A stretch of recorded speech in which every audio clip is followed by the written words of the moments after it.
on this computer. আগামী দিনই আমরা ক্লাস শেষ করবো আমার অংশ। হ্যাঁ, আর তারপর আমি একটা অ্যাসাইনমেন্ট দিব। হ্যাঁ, অ্যাসাইনমেন্ট দিব, সেই অ্যাসাইনমেন্টের উপরে তোমার টিউটোরিয়াল এক্সাম হবে অনলাইনে আর কি। সবাই আসলে আমি কালকে বলে দিব আর কি। তোমাকে মানে প্রেজেন্টেশনের মধ্যে দিতে হবে আর কি। আমি হয়তো 20টা-25টা অঙ্ক দিব, সেটা তোমাকে করে জমা দিতে হবে প্রবলেম, এবং সেই প্রবলেমের উপরেই তোমার এক্সাম হবে আর কি অনলাইনে। তোমাকে প্রেজেন্ট করতে হবে আর কি, যে তুমি সত্যি সত্যি প্রবলেম বুঝছো কিনা। বা তুমি দেখে দেখেই, সব মুখস্থ কোনো না, তুমি দেখে দেখে আমাকে এক্সপ্লেন করতে হবে সেইটা। ওটা আমরা পরের দিন আগে বলে দেবো আর কি। বুঝতে পারছো? আমরা পরের দিন বলে দেবো ওটা। হোয়াইট বোর্ড কোথায় চলে গেল?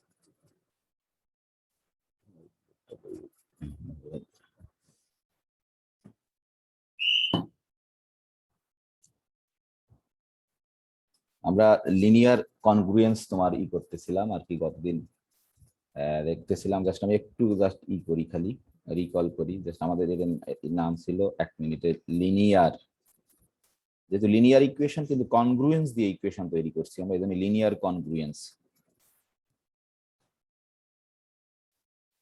আমরা সব কয়টা টার্মের সাথে পরিচিত, লিনিয়ারের সাথে পরিচিত, কনগ্রুয়েন্সের সাথে পরিচিত। আমরা লিনিয়ার ইকুয়েশন বলতাম আগে, এখন বলতেছি লিনিয়ার কনগ্রুয়েন্স। আমরা এরকম বলছিলাম যে আমাদের মেইন প্রবলেম ছিল এরকম, যে এ আর বি যদি তোমার ইন্টিজার হয়, আমরা বলতেছিলাম একটা এ এক্স কনগ্রুয়েন্ট বি মডুল হচ্ছে তোমার এন। ঠিক আছে, এটা হচ্ছে আমাদের প্রবলেম। এখানে কিন্তু এ আর বি অবশ্যই তোমার ইন্টিজার, এনও ইন্টিজার, এক্স হচ্ছে আননোন। ইম্পর্টেন্ট পয়েন্ট হচ্ছে যে এ বি এন এরা কিন্তু সব ইন্ডিপেন্ডেন্ট অন এক্স, তার নাহলে কিন্তু প্রবলেম হবে না। আমরা বলি যে সহজ ভাষায় এ বি এন সব কনস্ট্যান্ট, ইন্টিজার কনস্ট্যান্ট আর কি যাই বলো। এখানে এক্স কে আমরা খুঁজে পেতে চাই, যে এমন এক্স কে খুঁজে পেতে চাই যার জন্য তোমার হয় যে সমাধান হবে। তা আমরা গতদিন দেখাইছিলাম তোমার, যে আমরা ছোট্ট আলোচনা করছিলাম যে কি বলে, ঠিক আছে নাকি? এটা তো বুঝতে পারছো সবাই? আমাদের সমস্যাটা কি বের করতে হবে সেটা হচ্ছে ইম্পর্টেন্ট, নাহলে তো কিছু করতে পারবে না। যারা চেষ্টা করোনি তাহলে না বুঝলে ক্লাস বুঝতে পারবে না। হ্যাঁ, তাহলে আমরা বলছিলাম যে এইটাই মূল জিনিস ছিল, যে আমরা যে পার্টিকুলার এক্সাম্পল বলছিলাম আমরা, একটা এক্সাম্পল বলছিলাম, দেখি সেটাই কি বলি, ধরো এটা বলছিলাম, এটা বুঝতে সুবিধা হবে আমাদের। যে আমরা যদি একটা পার্টিকুলার এক্সাম্পল নিই, ধরো 3x কনগ্রুয়েন্ট 9 মডুলো তোমার এন, এন মানে কত, এন 12 দিয়েছিলাম বোধ আমরা পার্টিকুলার। তাহলে এবার দেখো এই যে এ বি এন এর মান আমি পার্টিকুলার দিয়ে দিছি, এরা কিন্তু ইন্ডিপেন্ডেন্ট অন এক্স। ঠিক আছে, তাহলে এইখানে তোমাকে এমন এক্স খুঁজে পেতে হবে যেন এই সমীকরণটা সিদ্ধ হয়। যে মানে তোমাকে এমন এক্স খুঁজে পেতে হবে যে 3x - 9 সে যেন 12 দ্বারা তোমার বিভাজ্য হয়। যে সমস্ত এক্স এর জন্য 3x - 9 সেটা আমরা খুঁজে পেতে যাচ্ছি, যে ধরো 12 এরকম ডিভাইড করবে, ধরো যাই বলো তোমরা 3x - 9 কে যে এক্স এর মান বসালে সেটাকে আমরা খুঁজতে যাচ্ছি। এর সমীকরণ এই সেন্সে, সিদ্ধ করা সেন্সে না, স্যাটিসফাই করার সেন্সে না, ডিভিজিবল সেন্সে তোমার, বা ডিভাইড করবে। যেমন এক্স, যদি এক্স এর মান 1 বসাই তাহলে কি এটাকে ডিভাইড করবে? 3 হবে নাকি? এক্স এর মান যদি 1 বসাই হবে, কি মনে হয়? -1 বসালে হবে বোধহয়, নাকি হবে না? এক্স এর মান যদি -1 বসাও তাহলে কিন্তু -12 হবে নাকি? তাহলে হবে, তাহলে আমরা ওই রকম এক্স খুঁজে পেতে চাচ্ছি যে একে সিদ্ধ। তাহলে এটা মূল মূল মূল জিনিসটা হচ্ছে আমাদের এখানে, যে আমরা এই যে এ আর বি কিন্তু সব কনস্ট্যান্ট তোমার। হ্যাঁ, এ আর বি হচ্ছে তোমার কনস্ট্যান্ট, আমরা ওরকম এক্স খুঁজে পেতে চাচ্ছি। অনেক এক্স থাকতে পারে, ধরো এখানে আমরা বলছিলাম যে অনেক, এখানে তো আমরা অনেক এক্স দেখাতে পারবো। ধর এক্স এর মান তোমার কি বলে যে 1 - 1 হলে হবে, ধরো আমাদের এখানে লেখা আছে 3 হলে হবে, দেখো তুমি -9 হলে হবে, আরো অনেক কিছু থাকতে পারে, আমরা জানি না। সব বসাও, দেখো যে এখানে -1 বসাও, -12 দ্বারা বিভাজ্য, 3 বসাও, 3 × 9 0 0 12 দ্বারা বিভাজ্য হবে, -9 বসাও, কত হবে 3 নং 27, ঠিক আছে। -9 তো বোধহয় হবে না, না হবে -9 হবে নাকি? -9 হবে। হ্যাঁ -9, 27 থেকে কত 9 বাদ দিলে কত হবে, কি করে হবে? -27 আর -9 36 হবে। 36 হলে তারপরে হবে। তাহলে এরকম আরো আছে, তাহলে আমরা ওইটা দেখবো তোমার যে কি হয়। তাহলে এখন এটাই আমাদের মূল ছিল। তোমরা যারা করছো তাহলে বুঝতে পারছো আসলে কি করতে চাই সেটা যদি বুঝতে না পারো তাহলে তো কিছু আর করতে পারবে না। আর একটা মূল পয়েন্ট ছিল যে আমরা এটাকে আসলে, এটা কিন্তু ডিওফন্টিন ইকুয়েশনের বা ডায়োফন্টিন ইকুয়েশনের একটা বিশেষ রূপ। এটা হচ্ছে তোমার ডায়োফন্টিন ইকুয়েশনের একটা বিশেষ রূপ, যেটা আমরা ডায়োফন্টিন ইকুয়েশনে কনভার্ট করতে পারি, ঠিক আছে। এবং তার সাহায্যে এর সলভেবিলিটির একটা কন্ডিশন বের করতে পারি, ঠিক আছে। তাহলে ধরো আমরা এবার প্রশ্ন হচ্ছে, আমরা গতদিন দেখাইছিলাম দেখে কেমন করে ধরো ডিওফন্টিন ইকুয়েশনে আমরা কনভার্ট করতে পারি। এটা হচ্ছে মেইন পয়েন্ট, একটা খুব ইম্পর্টেন্ট পয়েন্ট যেটা আমরা ব্যবহার করবো। ধরো এ এক্স, এটা মানে তো আমরা জানি তোমার এক্স কনগ্রুয়েন্ট বি, এটা আমি গতদিন বলছি, তাও জাস্ট একবার রিকল করছি যে কেমন করে ডিওফন্টিন ইকুয়েশন বানাতে পারি। আনমিউট করে রাখো একটু।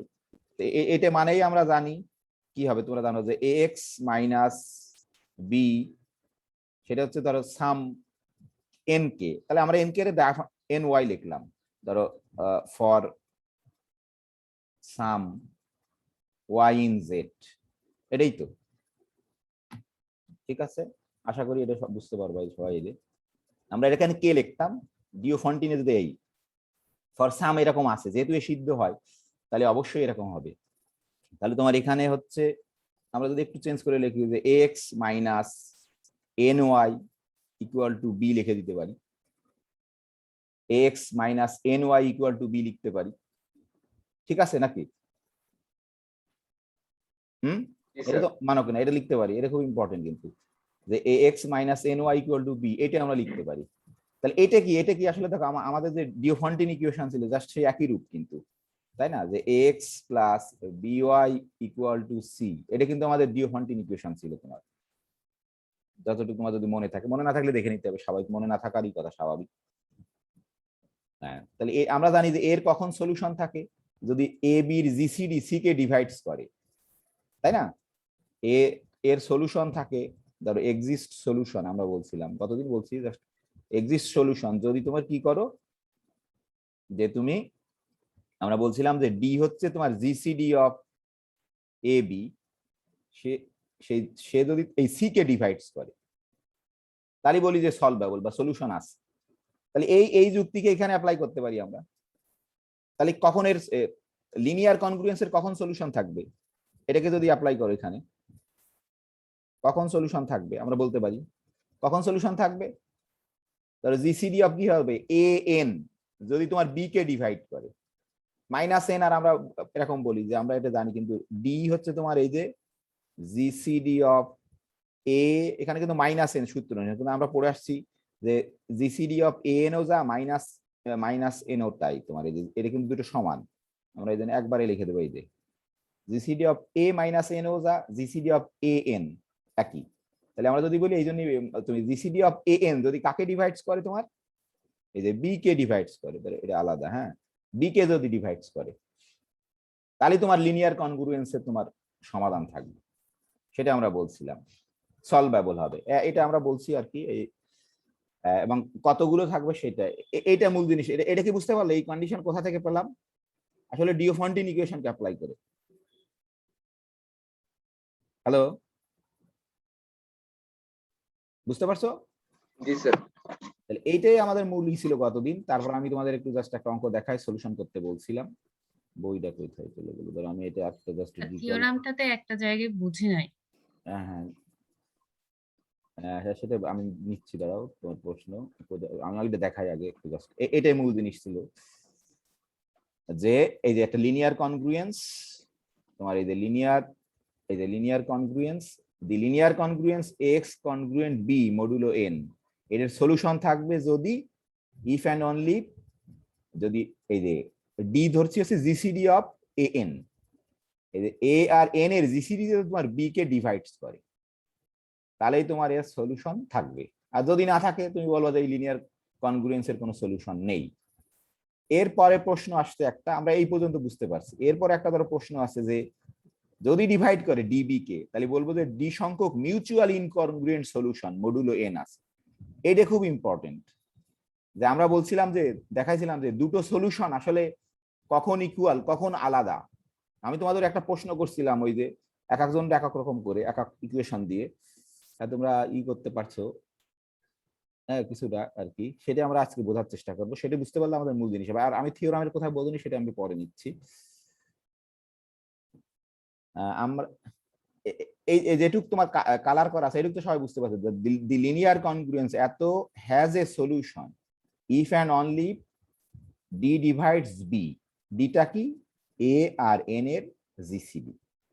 তাহলে তোমাকে যদি বলে একটা লিনিয়ার কনগ্রুয়েন্স দিয়ে বলো সলভ করো, তোমাকে আগে কিন্তু চেক করতে হবে তার সলিউশন আছে কিনা।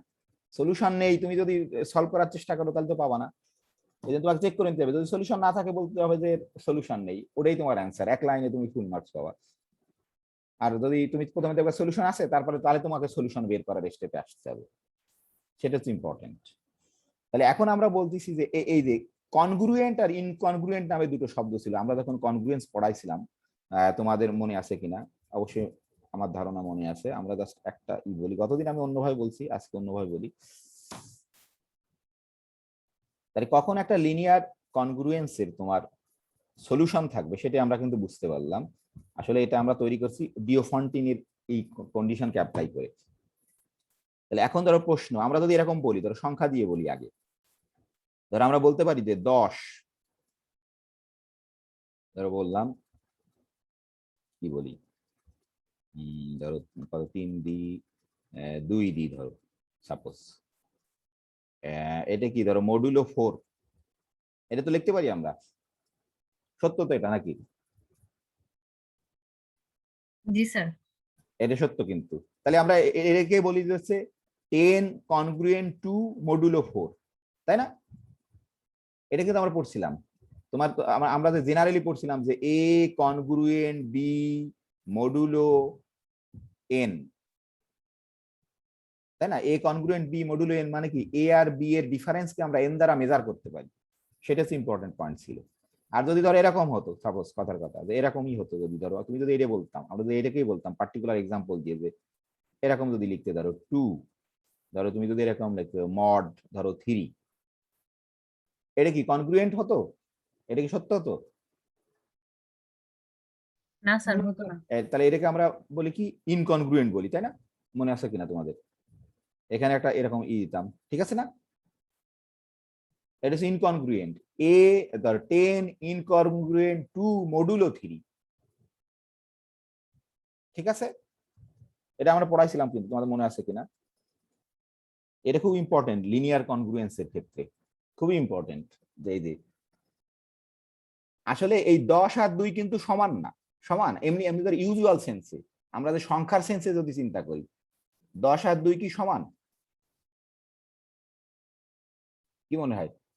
না সমান মনে হয় তোমাদের কাছে? হ্যালো, না স্যার। 10 আর 2 সমান না, কিন্তু এই যে এই কনগ্রুয়েন্সের সেন্সে কিন্তু সে সমান। অথবা আমরা এখানে বলবো যে লিনিয়ার কনগ্রুয়েন্সের যে সলিউশন, সেই সলিউশনের সেন্সে সে সমান আমরা বলবো।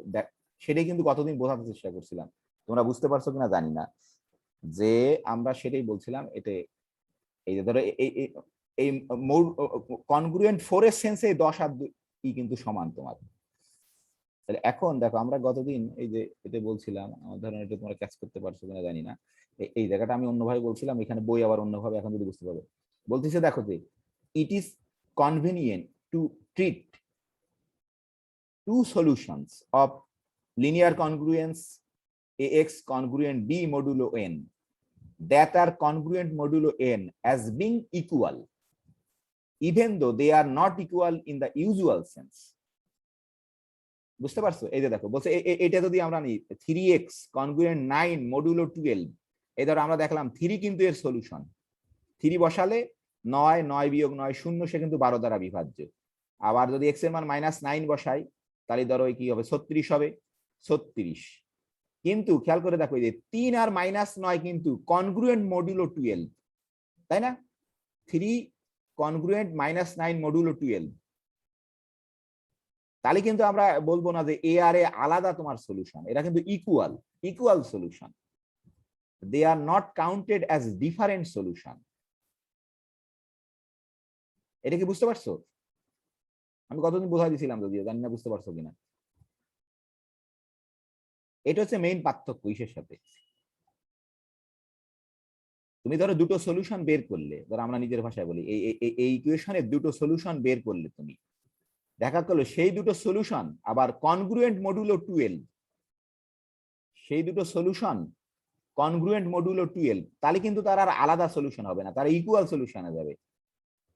ইভেন কিন্তু তারা আনইকুয়াল, ধরো ইউজুয়াল সেন্সে, তারপরও তারা ইকুয়াল সলিউশন। এই দেখো 3ও কিন্তু এর সলিউশন, -9ও কিন্তু এর সলিউশন। এবং আমরা জানি 3 আর -9 সমান না, কিন্তু 3 আর -9 কনগ্রুয়েন্ট মডুলো 12। তাহলে আসলে কিন্তু আমরা এখানে 3 আর 9 কে আনইকুয়াল সলিউশন বলতে পারবো না, ইকুয়াল সলিউশন তারা কিন্তু, অর্থাৎ কনগ্রুয়েন্ট সলিউশন বলবো আমরা। নাকি বুঝতে পারোনি? হ্যালো, বুঝতে পারছি স্যার। এটা খুব ইম্পর্টেন্ট কিন্তু, যে এরা কিন্তু তোমার মানে ইকুয়াল সলিউশন, আনইকুয়াল না। তাহলে আমরা যদি কোনো লিনিয়ার কনগ্রুয়েন্সের সলিউশন বের করতে বলি, তোমাকে কিন্তু বুঝতেই হবে যে আমরা ইনকনগ্রুয়েন্ট সলিউশন বের করতে চাই। দেখো এখানে বলছে, in short, when we refer to the number of solution of linear congruence x congruent b modulo n, we mean, আমরা আগেই কিন্তু অ্যাসিউম করে নিচ্ছি এটা, এই বইয়ের মিনিং সেটা, we mean the number of incongruent integers satisfying this congruence. এই দেখো এই 3 কিন্তু একে স্যাটিসফাই করে, -9ও কিন্তু একে স্যাটিসফাই করে, কিন্তু তারা দুইজন কিন্তু ইনকনগ্রুয়েন্ট না মডুলো 12 এর সেন্সে। মডুলো 12 সেন্সে তারা কিন্তু কনগ্রুয়েন্ট। এই জন্য আমরা এই দুইজনকে আলাদা সলিউশন বলতে পারছি না, তারা ইকুয়াল সলিউশন। ঠিক আছে, আশা করি বুঝতে পারছো। We mean the number of incongruent integers satisfying this congruence. এই জায়গাটা কিন্তু বুঝতে হবে, বুঝতে পারছো নাকি? হ্যালো, আরে কথা বলো না কেন? জি স্যার, বুঝতে পারছি। অন্যরা কি বুঝতে পারোনি কেউ? না এত সহজ জিনিস যে আগেই বুঝতে পারছি? জি স্যার, বুঝতে পারছি। পলাশ সাহেবের কি খবর? পলাশ সাহেব ঘুমাচ্ছে নাকি? না আছে দেখি। হ্যাঁ আসসালামু আলাইকুম স্যার। হ্যাঁ স্যার ক্লাসে জয়েন করলাম কেবল। হ্যাঁ, এখানে তোমার সেইটা তো, এটা তো মূল জিনিস। তাহলে আমরা এইখানে এইবার দেখলাম যে তোমার এই যে, তাহলে এই যে তুমি যে ধরো এই জিসিডি কে ডি পাও, তুমি জিসিডি যদি তোমার ডি হয়, তাহলে এবার আমরা আরো এক্সট্রা কিছু বলতে পারবো যে সলিউশন তো আছেই, তাহলে কতগুলো ইনকনগ্রুয়েন্ট সলিউশন আছে, সেটা হচ্ছে এই যে এ আর এন এর যে জিসিডি হবে ততগুলো ইনকনগ্রুয়েন্ট সলিউশন আছে। এই ইফ ডি ডিভাইডস বি, যদি ডি ডিভাইডস করে মানে তার তো সলিউশন আছে, এই যে আগেই করছি। তাহলে এই যে then it has d mutually incongruent solution modulo n, মানে ডি সংখ্যক। আমরা একটা অঙ্ক করলে আরো বুঝতে পারবো যে ডি সংখ্যক, ডি মানে তো তোমার জিসিডি যখন বের করবা এ আর এন এর, ধরো 5 হলো, 10 হলো, 3 হলো, 1 হলো বা 2 হলো, যদি 2 হয় তাহলে দুটা তোমার মিউচুয়ালি ইনকনগ্রুয়েন্ট সলিউশন আছে মডুলো এন। যদি 10 হয় তাহলে 10টা ইনকনগ্রুয়েন্ট। এটা হচ্ছে মেইন পার্থক্য। তোমার লিনিয়ার ইকুয়েশন হলে, আমি তোমাদের এই প্রশ্নই দিছিলাম যে লিনিয়ার ইকুয়েশন হলে, খালি ইকুয়েশন হলে, কিন্তু আমরা ফার্স্ট ইয়ারে যে থিওরামটা পড়ছি যে every n degree equation has exactly n root, তাই না? কিন্তু এখানে লিনিয়ার কনগ্রুয়েন্সের ক্ষেত্রে আমরা দেখতেছি কিন্তু ওটা খাটবে না তোমার। এটা লিনিয়ার কনগ্রুয়েন্স, কিন্তু এর কিন্তু তোমার কয়টা সলিউশন থাকবে সেটা ডিপেন্ড করবে যে এ আর এন এর তোমার যে জিসিডি যা হবে সেই সমসংখ্যক মিউচুয়ালি ইনকনগ্রুয়েন্ট সলিউশন থাকবে মডুলো এন। ওই থিওরাম কিন্তু কাজ করছে না এখানে, অ্যালজেব্রা যে থিওরাম করছে তুমি। হ্যাঁ, আমরা করতে পারি যে ইউনিক লিনিয়ার ইউনিক সলিউশনও বানাতে পারি। তুমি এমন ভাবে চুজ করবা, আমরা গতদিন বলছিলাম যে জিসিডি যেন অন হয়, এ আর এন কে যদি তুমি রিলেটিভলি প্রাইম নাও তাহলে কিন্তু সে অবশ্যই ইউনিক সলিউশন তখন থাকবে। কিন্তু আমি এখানে বোঝাতে চাচ্ছি সলিউশনের মিনিং কি। ঠিক আছে, আসলে সলিউশন মানে এখানে একটা ক্লাস অফ, তুমি একটা ক্লাস তৈরি করতে, তোমরা ওই যে Z2 পড়ছো না, তোমাদের মাসুম স্যার পড়াইছে গ্রুপ থিওরিতে বা বা রিং থিওরিতে, যেমন মডুলো ক্লাস। আসলে এর সলিউশন মানে তুমি একটা ক্লাস, মডুলো ক্লাস একটা সলিউশন, তারা সকলে নিজেরা কনগ্রুয়েন্ট উইথ মডুলো এন। তাহলে এটাকে ধরো আমরা ইউনিক বানাতে পারবো। আমরা দেখতে পেলাম এ আর এন এর জিসিডি যদি তোমার 1 হয় অথবা যদি রিলেটিভলি প্রাইম হয় তাহলে ইউনিক সলিউশন হবে। ধরো এখান থেকে এই যে আমরা একটা করোলারি আছে, এই যে আমরা বলছি এই জিসিডি অফ এন যদি 1 হয়, এই যে লিনিয়ার কনগ্রুয়েন্স তোমার এর অবশ্যই ইউনিক সলিউশন থাকবে। কারণ আমরা তো কেবলই দেখলাম যে ডি যত হবে, এই জিসিডি যত হবে, তত সংখ্যক মিউচুয়ালি ইনকনগ্রুয়েন্ট সলিউশন থাকবে। হ্যাঁ, তাহলে যেহেতু 1, তাহলে একটাই থাকবে ইনকনগ্রুয়েন্ট সলিউশন, তার মানেই হচ্ছে তোমার ইউনিক সলিউশন। আশা করি বুঝতে পারছো। এইবার বলো এটার মিনোমের কি প্রশ্ন ছিল এই থিওরাম? আশা করি এখন বুঝতে পারার কথা। ওই জায়গায় বুঝতে পারোনি আমি জানি, আমার ধারণা। না স্যার, আর একটা প্রবলেম এই যে হ্যাঁ, কোন জায়গায় এই বলো। T1 T2 এর এই জায়গাটা ওই হ্যাঁ করলো।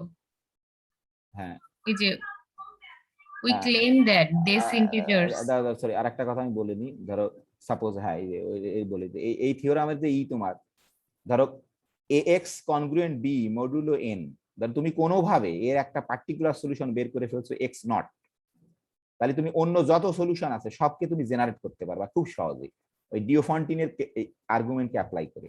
ধরো আমরা কোনোভাবে বের করে ফেলছি যে x নট হচ্ছে এর একটা সলিউশন তোমার, ঠিক আছে, ax not congruent b modulo n এর একটা সলিউশন। আর আমরা বের করছি এ আর এন এর জিসিডি হচ্ছে ডি তোমার। তাহলে আমরা তো জানি যে ডি সংখ্যক ইনকনগ্রুয়েন্ট সলিউশন থাকবে। তাহলে তুমি যদি একটা পেয়ে যাও, তাহলে এর সাহায্যে এই যে এন ডি এর সাহায্যে তুমি সব ক্যালকুলেট করতে পারবা। ধরো এক্স নট একটা পেয়ে গেছো, তাহলে পরেরটা কি হবে? X naught plus n by d, তারপরটা x naught plus 2 times n over d. N কি? এন তো এখানে তোমার দেওয়া থাকবে। ডি কি? এ আর এন এর জিসিডি। তারপরটা পেয়ে যাবো x naught plus 3 into n by d. তারপরটা ধরো x naught plus 4 into n by d. যেহেতু কতক্ষণ তোমার চলতে হবে, তুমি যেহেতু 0 দিয়ে শুরু করছো, এখানে কোনো ডি নেই মানে 0 ডি, তাহলে এটাতে এখানে ডি এর মান 1, এখানে ডি এর মান 2, তাহলে অবশ্যই ডি মাইনাস 1 এ গিয়ে তোমার শেষ করতে হবে। যে 0 থেকে ডি মাইনাস 1 পর্যন্ত কিন্তু ডি সংখ্যক। জাস্ট এইভাবে আমরা জেনারেট করতে পারি। এটা কি বুঝতে পারছো? এটা আমরা ডিওফন্টিন থেকে পাইছি, তোমরা প্রমাণ পড়লেই যেখানে প্রমাণ করছে, আমি প্রমাণ দেখাচ্ছি না। সেই যে একটা পেলে বাকি সবগুলো আমরা জেনারেট করতে পারবো। যদি সাপোজ ধরো তুমি এখানে ডি এর মান ধরো কথা 5 পাও, তাহলে কত পর্যন্ত যেতে হবে তোমার? ধরো টি এর মান কত, টি বলো আর যা বলো, কত পর্যন্ত যেতে হবে? এই জিসিডি 4 যদি পর্যন্ত।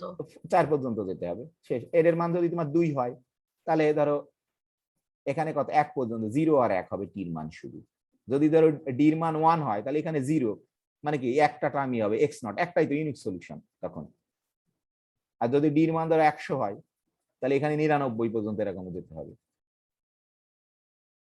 ঠিক আছে, আমরা একটা অঙ্ক করলে বুঝতে পারবো। হ্যাঁ, এবার বলো তোমার কি সমস্যা কোথায়? হ্যাঁ আগের পেজে এই যে we claim that these integers are incongruent modulo modulo, n। হ্যাঁ হ্যাঁ হ্যাঁ, এই যে আমরা ক্লেম এখানে করতেছি মানে কি করতেছি সেটা?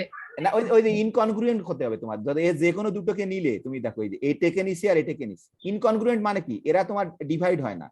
এই যে এই কেবল এটাই তো আমি দেখালাম। ইনকনগ্রুয়েন্টের অর্থ কি? এই যে এটা কি 10 আর 2 কি তোমার কনগ্রুয়েন্ট না ইনকনগ্রুয়েন্ট মডুলো 3? incongruent। সেটাই প্রমাণ করবা তুমি। ধরো এইদিকে একটা নিচে, এইদিকে একটা নিচে, তাদের ডিফারেন্সটা তোমার এই 3 দ্বারা বিভাজ্য না, সেটাই প্রমাণ করছে। এটাই ইনকনগ্রুয়েন্ট।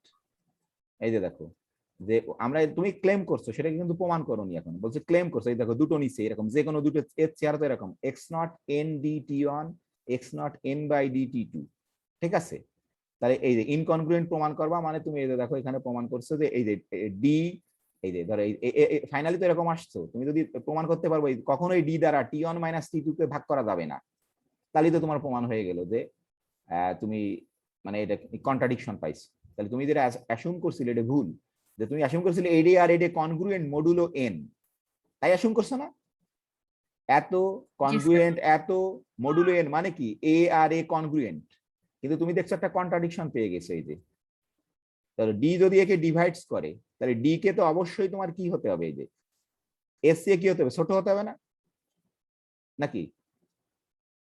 ডি যদি একে ডিভাইড হয়, তাহলে তুমি এখানে প্রমাণ করছো এই হচ্ছে ডি এর থেকে ছোট, তাহলে তো কন্ট্রাডিকশন পেয়ে গেছে। তাহলে তুমি যেটা অ্যাসাইন করছো যে এ কনগ্রুয়েন্ট এ মডুলো এন, এটা ট্রু, আসলে এটা ফলস, তাহলে আর আসলে এটা ইনকনগ্রুয়েন্ট, সেই প্রমাণ হয়ে গেছে claim. We claim that this integers are incongruent modulo n. এখন কি বুঝতে পারলে? জি স্যার, বুঝতে পারছি। সেটাই প্রমাণ করছে। তারপরের স্টেপে ওই ডি সংখ্যক সলিউশনটা কেমন হবে সেটা দেখাইছে। সেটা দেখায়, তার কিছু নেই, যে এর চেহারা কেমন হবে সেটা দেখাইছে খালি, আর কিছু না। জি স্যার। এই যে এইটা, যে এখন এইটা হচ্ছে মূল জিনিস। তুমি কনগ্রুয়েন্ট আর ইনকনগ্রুয়েন্ট যদি না বোঝো তাহলে কিন্তু আর কিছু বুঝতে পারবো না। এই জন্য আমি বললাম যে পার্টিকুলার এ কিন্তু কনগ্রুয়েন্ট মডুলো 4, এ কিন্তু এই 10 আর 2 কিন্তু কনগ্রুয়েন্ট মডুলো 4, 10 আর 2 কিন্তু ইনকনগ্রুয়েন্ট মডুলো 3।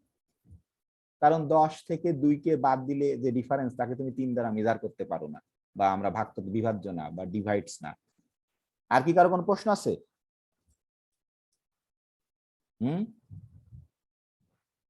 পলাশ সাহেব? না স্যার, বোঝা গেছে স্যার। বোঝা গেছে? কি করে বুঝলে? তুমি কিন্তু পড়োনি বাসায়, আমি জানি, আর ক্লাসও শোনোনি, না পড়ছো বাসায়? স্যার লাস্ট ক্লাস করা হয়নি স্যার। এটা কি, তাহলে তো বুঝতে পারো। না, যেটুকু বলেন এটুকু বোঝা গেল স্যার। ইনকরেন্ট কনগ্রুয়েন্স আর কনগ্রুয়েন্স যদি আসলে কনসেপ্টটা বুঝাচ্ছেন স্যার। যা হোক, তোমাদের ম্যাডামের কাছে জিজ্ঞেস করবা, তাহলে আরো ভালো বুঝতে পারবা তোমরা।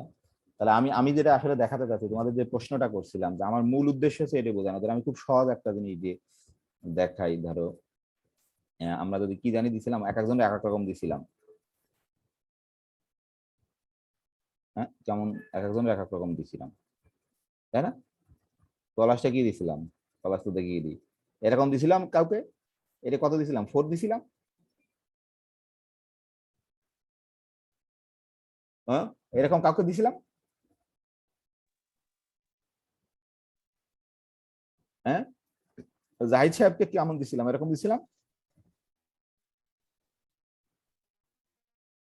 হ্যালো, শুনতে পাচ্ছ না নাকি? Sir x congruent 2 modulo x congruent 2, আবার মডুলো কত দিছিলাম? 2। এর 2 দিছিলাম, জি এটা দিছিলাম, এটা দিছিলাম। জি স্যার। এখানে লেখা আসতেছে না কেন? হ্যাঁ, ঠিক আছে। এটা দিছিলাম, আর বলছিলাম যে তোমার ধরো এক্স এটা মানে x টু। ইকুয়াল টু 2, এই দুটোর ভিতর পার্থক্য কি, তাই না? জি স্যার। তোমরা সবাই যে যুক্তি লিখছো, স্যার অবশ্যই, রিপ্লাই দিয়েছি। হ্যাঁ, সবাই যা লিখছো তোমার ঠিকই আছে। আসলে আসলে এটা তো একটা, ধরো কি লিনিয়ার, এটা কি একটা লিনিয়ার কনগ্রুয়েন্স না? কি মনে হয়, এটা উপরেরটা লিনিয়ার কনগ্রুয়েন্স না? জি স্যার। আমরা তো কেবল এর মান কত এখানে? 1 এর মান 1 1, বির মান 2 2, আর এন এর মান 2। 2। কারণ প্রথম প্রশ্নের কি সমাধান আছে? 1 সেকেন্ডে বলতে হবে দেখে। জি স্যার 1 এবং 2 এর জিসিডি 1। হ্যাঁ, 1, সে কি কাকে ভাগ করে? জি 1 দিয়ে 2 কে ডিভাইড করা যাবে। তাহলে এর সমাধান আছে, এটা আমরা নিশ্চিত হলাম। জি স্যার। এর সমাধান আছে। তারপরে স্টেপ হচ্ছে সমাধান করতে আমরা শুরু করব, এবং এর কি সমাধান কি, কতগুলো ইনকনগ্রুয়েন্ট সমাধান আছে সেটা হচ্ছে প্রশ্ন। স্যার ইউনিক সলিউশন থাকবে। এর ইউনিক সলিউশন থাকবে, কারণ জিসিডি হয়েছে 1, তোমার ইউনিক সলিউশন থাকবে। ঠিক আছে, তাহলে ধরো একটা ইউনিক সলিউশন কত, এর সলিউশন কারা কারা, কেউ কি বলতে পারবা? ধরো 2-4টে সলিউশন বলো দেখি, এমনি বাই ট্রায়াল বলো তুমি দেখে। 0 ইভেন ইন্টিজার। হ্যাঁ হ্যাঁ, স্যার ইভেন নাম্বার হবে 0 এবং হ্যাঁ, যে কোনো ইভেন নাম্বার, তাই না? যে কোনো ইভেন নাম্বার কিন্তু এর সলিউশন। জি স্যার। ধরো আমি যদি বলি যে ধরো এক্স এর মান যদি তুমি কথা প্রথমে 0 বসাও, এটা কি সমাধান হবে? এক্স ইকুয়াল টু যদি 0 বসাই, কারণ এখানে 0 হবে, -2 তো 2 দ্বারা বিভাজ্য, তাই না? ধরো কি বসাই, যদি 2 বসাই, সমাধান হবে? জি স্যার হবে। -2 বসাই, সমাধান হবে? জি স্যার হবে। ধরো কি বসাই, আর কি বসাই, ধরো -4 বসালে সমাধান হবে? জি মানে কি, ওই যেটা বললো যে তহিদা, যে কোনো ইভেন নাম্বার, ইভেন ইন্টিজার আমরা বলি না, ইভেন ইন্টিজার বলি, হ্যাঁ, সবাই কিন্তু এর সমাধান নাকি? জি স্যার। তাহলে আসলে এখানে তোমাকে বুঝতে হবে, তুমি যখন এই কথাটা লিখছো এটার মিনিংটা হচ্ছে ইম্পর্টেন্ট। আমরা যখন এখানে ধরো এই কথাটা লিখবো, ধরো একটু অন্য কালি দিয়ে লিখি। ধরো আমরা যখন এই কথাটা লিখবো, ধরো এরকম যে তুমি লিখছো, যে সে ধরো সলিউশন এরকম লিখছো, ধরো মডুলো 2 সাপোজ ধরো লিখছি আমরা কোনো জায়গায়। আসলে এটা মানে কি, আসলে এটা মানে কি একটা সংখ্যাকে, একটা ইন্টিজারকে বোঝাইছে না ক্লাস অফ ইন্টিজারকে বোঝাচ্ছে। এটা হচ্ছে আমি বোঝাতে চাই তোমাদের। Class of integer. এটা হচ্ছে একটা ক্লাসকে রিপ্রেজেন্ট করতেছে, অর্থাৎ কি একটা লিনিয়ার কনগ্রুয়েন্সের সলিউশন হচ্ছে তোমার একটা ক্লাস। আসলে আমরা যদি বলি যে ধরো রেসিডিউ ক্লাস তোমরা যেটা পড়ছো, এটাকে তোমরা কি বলতে পারো Z2? এটা কি Z2 না? তোমাদের তো মাসুম স্যার পড়াইছে ওই জি যে, স্যার।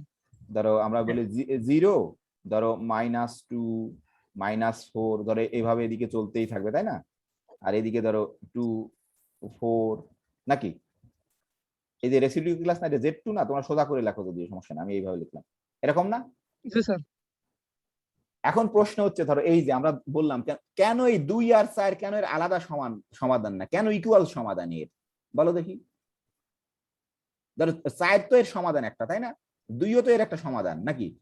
এরা পরস্পর ইনকনগ্রুয়েন্ট না। হ্যাঁ, এরা পরস্পর কনগ্রুয়েন্ট, মডুলো 2 কনগ্রুয়েন্ট। কিন্তু তোমাকে বলতে কার সাপেক্ষে, এটা চেঞ্জ করে দিলে কিন্তু 2 আর 4 কিন্তু কনগ্রুয়েন্ট মডুলো 3, তাই না?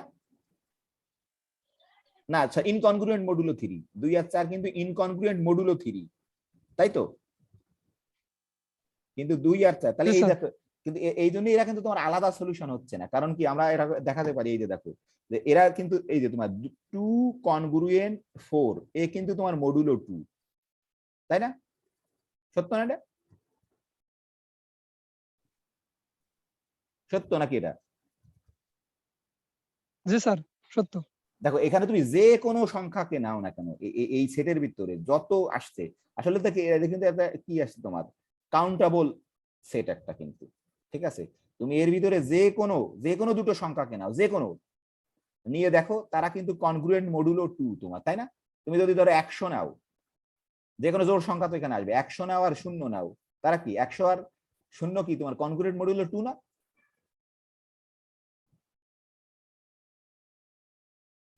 না, বুঝতে পারোনি? হ্যালো, আরে হ্যালো, জি স্যার, হবে।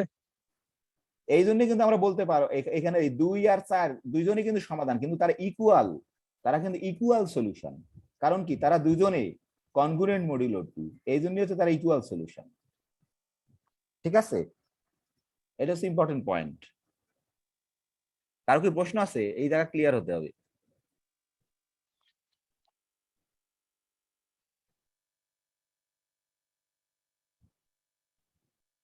কারো প্রশ্ন আছে?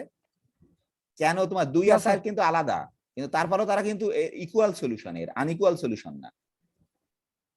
কারণ কি, কারণ হচ্ছে আমরা ডেফিনেশন এরকম করে দিছি যে এই যে মডুলো 2 আছে, তার যে কোনো দুটো সলিউশন যদি তারা নিজেরা আবার কনগ্রুয়েন্ট হয় উইথ রেসপেক্ট টু মডুলো 2, তারা আর তোমার আলাদা সলিউশন হবে না, তারা ইকুয়াল সলিউশন হয়ে যাবে। তাহলে তোমার কিন্তু ধরো মানে ইকুয়েশন যেটা লিনিয়ার কনগ্রুয়েন্সে, তোমার কিন্তু কি বলে যে তোমার স্বাধীনতা বেশি, আরো যে তুমি এর কিন্তু একটা সমাধান পাচ্ছ, একটা ক্লাস পাচ্ছ, মানে যেটাকে রেসিডিউ ক্লাস বলে। একটা ক্লাস হচ্ছে এর সমাধান, একটা সংখ্যা না। তুমি যদি ইউনিক সলিউশন হয়, সে কিন্তু একটা ক্লাস, তার সেখানে তোমার আনকাউন্টেবল সংখ্যক ইয়াস থাকছে, মানে একটা সাবসেট অফ ইন্টিজার সে। আর আমরা যখন এই জিনিসের সমাধান বলি, এর সমাধান কত কি আলামিন সাহেব, এর সমাধান কত? হ্যাঁ, এর সমাধান কত সবাই জানো? আরে এটার সমাধান তো কত, আরেকজন বলো, অন্যই বলো, যার নাম বলছেন তো আন্দাজে বলছে। 2 এর সমাধান 2, আর কেউ আছে এর সমাধান? না স্যার। আর কেউ কিন্তু সমাধান নেই। তাহলে এখানে তোমাকে বুঝতে হবে, তুমি কিন্তু একটা নতুন জগতে প্রবেশ করছো, যে আমরা যেটা পড়ি যে এখানে ধরো একটা সমাধান মানে তুমি একটা ক্লাস, এই যে লিনিয়ার কনগ্রুয়েন্সের। এই জন্য মডুলার থিওরি নামে তোমার, ধরো ওটা স্বাভাবিক, আমরা আমাদের দেশে বাংলাদেশের কেউ পড়াই না তোমার যে মডুলার থিওরি বলে, সেখানে তোমার এই ইকুয়েশনের চেহারা এরকম, ধরো আরো তোমার স্বাধীনতা আছে, যে তুমি দুইজন আলাদা জিনিসকে তুমি একই মনে করে ফেলতেছো। এখানে এমন ডেফিনেশন, এই যে 2 আর 4 আলাদা কিন্তু তারপরে তারা ইকুয়াল সলিউশন। এই যে সেন্সটা কি সেটা বুঝতে হবে। তাহলে এটাই আমি তোমাদের বলছিলাম, তো এটা আমাদের খুব কাজে লাগবে তোমরা যদি সত্যি সত্যি বুঝতে চাও। আর অবশ্যই ম্যাডামের কাছে জিজ্ঞেস করো, ম্যাডাম আরো ভালো করে বলতে পারবে আশা করি, যেহেতু ম্যাডাম পড়াতে পারছেন না তোমাদের এর না হলে, যে আসলে মিনিং কি এর। হ্যাঁ,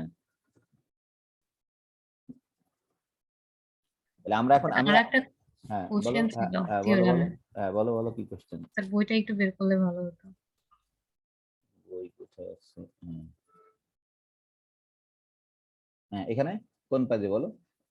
স্যার ওই যে টি সমান সমান কিউডি প্লাস আর ধরলাম, ডিভিশন অ্যালগরিদম যে প্রয়োগ করতেছি ওইটা। কোথায় কোথায় যায় আমি আর জানি একটু না। নিচে।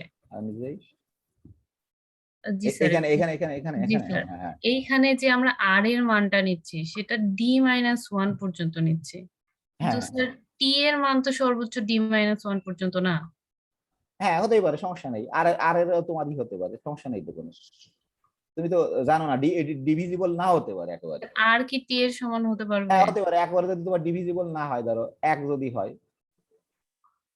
সেই ক্ষেত্রে হতে পারে তোমার। এখানে আমি আমি জানি না ঠিক কি করে। The division algorithm permits us to write t as a, t দিয়ে কারে ভাগ করছো, কারে ভাগ করছো, ডি কে ভাগ করছো, তাই না? নাকি কাকে ভাগ করছে এখানে আমি জানি না সঠিক।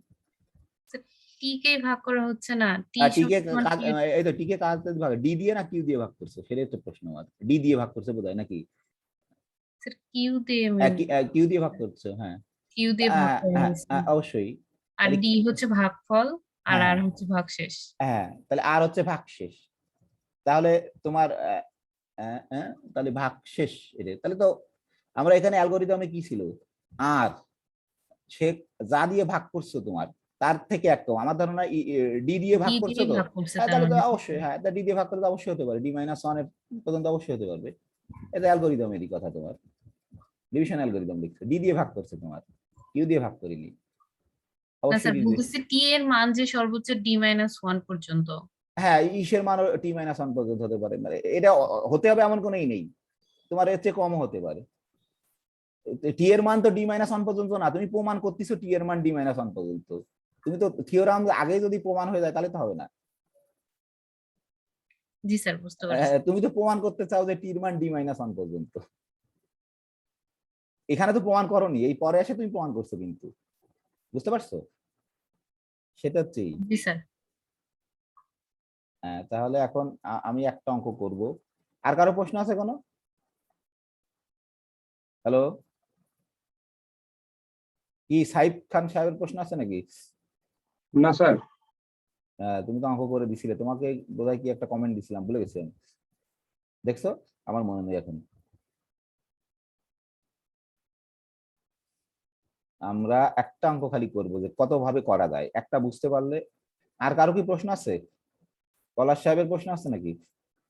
না পলাশ সাহেব আছে কি নাকি? পলাশ সাহেব নেই। আর কারো প্রশ্ন আছে? ইনুস আলীর প্রশ্ন আছে নাকি? না পলাশের প্রশ্ন আছে নাকি? হ্যাঁ স্যার। ঠিক আছে, এখন তাহলে আমরা এই যে আমি একটা অঙ্ক খালি করে দেব, এবং কত ভাবে করা যায় সেটা হচ্ছে ইম্পর্টেন্ট। এদের দিয়ে আমরা আজকে তারপরে আমরা ইসের থিওরামটা করতে পারবো। যে আমি যেমন এইটা দিছিলাম, একটা কোনটা জানি দিছিলাম, এই বিএসসি করতে দিছিলাম বোধহয় তোমাদের, তাই না? ঠিক আছে, করছো যারা সবারই হয়েছে। আমরা ধরো স্ট্যান্ডার্ড ওয়েতে করবো, হ্যাঁ, এবং সেটা তোমাকে বুঝতে হবে যে আমরা বলছে যে এটাকে সলভ করবো। একটা লিনিয়ার কনগ্রুয়েন্স দিয়ে আছে, সেটাকে তোমার সলভ করতে হবে, ঠিক আছে? Solve the following linear congruences. আমরা ধরো তোমরা সবাই করছো অবশ্যই, আমি আমি একটু ধরো আমি একটু করে দিচ্ছি, যদি অন্য যারা করতে পারোনি তাদের বোঝার জন্য এটা খুব দরকার হবে। আমি একটু লিখে নিই অঙ্কটা। ধরো এটা হচ্ছে আমরা সমাধান করতে চাই 6x কনগ্রুয়েন্ট 15 মডুলো 21, ঠিক আছে? এইটাকে আমরা করতে চাই খালি, এটা আমরা করতে চাই, দেখা যাচ্ছে?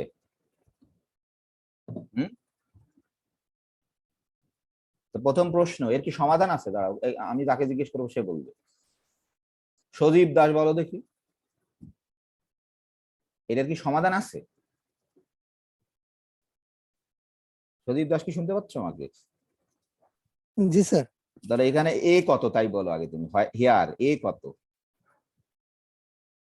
মনে আছে? 6, 6। বি কত?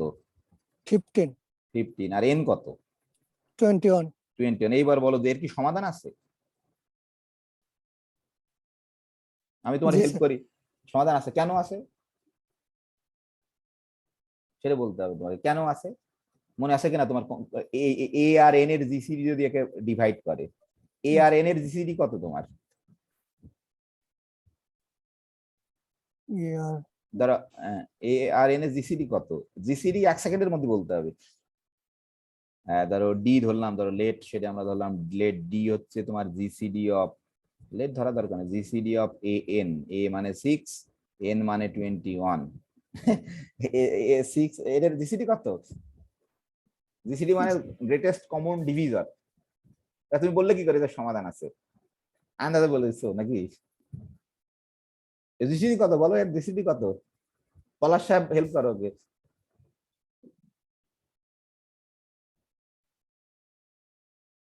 আমি ভুল লিখিনি তো, ভুল লিখলে বলে দেবো, ঠিক আছে? Sir 3 sir. 3 জিসিডি কেমন করে? সদীপ ভুলে গেছে বোধহয়, বলো সদীপকে বলে দাও একটু কেমন করে। জিসিডি মানে কি? Greatest common divisor sir. Greatest common divisor. Greatest জি স্যার। সবচেয়ে বড়, কমন ডিভিজর সবচেয়ে বড় একটা সংখ্যা তোমাকে বের করতে হবে যেটা দ্বারাই 6 কেও ভাগ করা যায়, 21 কেও ভাগ করা যায়।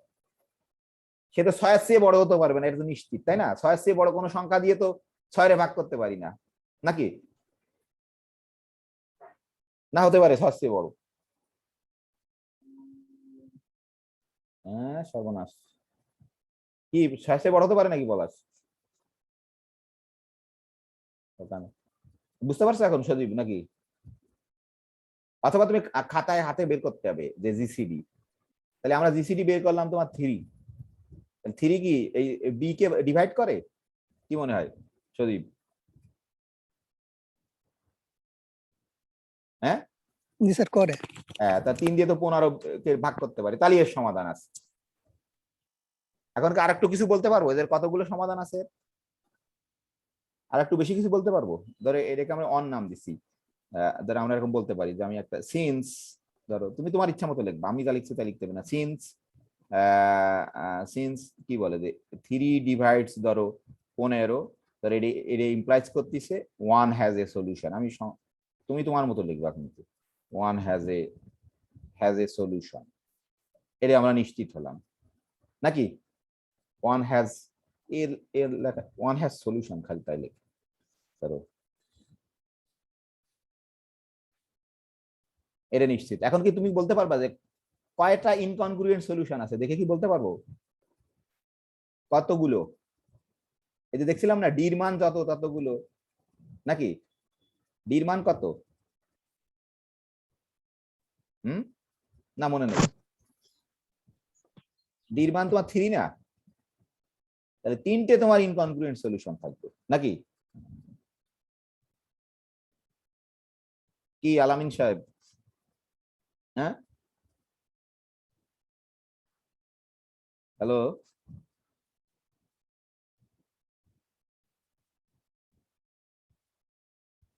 আলামিন সাহেব কি শুনতে পাচ্ছ নাকি? মোরওভার হ্যাঁ 1 হ্যাজ এক্স্যাক্টলি, এটা আমরা বলতে পারি ওই যে থিওরামের সাহায্যে, exactly. Moreover 1 has exactly 3 incongruent solution. Incongruent এটা আর লিখবো না আমরা, সলিউশন মানে ইনকনগ্রুয়েন্ট। প্রথমে আমি একটু লিখে দিচ্ছি 3 সলিউশন হুইচ আর ইনকনগ্রুয়েন্ট বা 3 ইনকনগ্রুয়েন্ট। এটা কি বুঝতে পারলে?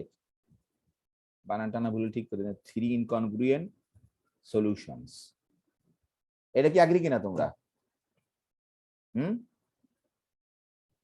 হ্যালো, হাফিজ সাহেবরা তো খুঁজে পাওয়া যাচ্ছে না। তো হাফিজ সাহেব আছে দেখি, একমত তুমি নাকি যা লিখছি তার সাথে? একমত যে moreover one has exactly 3 incongruent solution. ঠিক আছে, কারণ এই যে যত যত ডির মান যত হবে ততগুলো ইনকনগ্রুয়েন্ট সলিউশন থাকবে। ঠিক আছে, এইটুকু আমরা লিখতে পারি থিওরামের সাহায্যে। ধরো থিওরাম মনে করে নিলাম যে তোমরা থিওরাম পড়ে ফেলছো। এখন ধরো আমরা স্বাভাবিক এরে ধরো কোনোভাবে বাই ট্রায়াল বলো বলো আমরা ধরো একটা বের করে ফেললে তারপর অন্যগুলোকে জেনারেট করতে পারবো। ধরো আমি প্রথমে ধরো একটু নিয়ম করতেছি, তুমি যুক্তির ব্যবহার বেশি সেটাকে করতেছি। ঠিক আছে, তোমরা এটারে আমি একটা প্রশ্ন করছিলাম তৌহিদাকে। হ্যালো, জি স্যার। তুমি তো অ্যান্সার, ওটার অ্যান্সার কি? স্যার এটা 2 লাইনে করলে হতো আগের গুলার মতো, একবারেই করে দিয়েছি। না একবার করে দিলে তো। হ্যাঁ, আরো একজনকে কে জানি প্রশ্ন করছিলাম, ধরো এই যে ধরো এরকম, ও অঙ্ক কত ছিল? 6 ছিল তো, তাই না? এটা ভালো করে কিন্তু বুঝতে হবে, না হলে আমি যদি তোমার থেকে খারাপ ছাত্র ছিলাম ছাত্র অবস্থায় আমি বুঝতেই পারতাম না এটা ভালো করে। সেই ধরো আমরা ধরো তুমি ধরো কোনো মতে এইদিকে এক্স আনতে পারো কথার কথা, তাহলে কিন্তু তোমার সমাধান হয়ে গেল, তাই তো নাকি?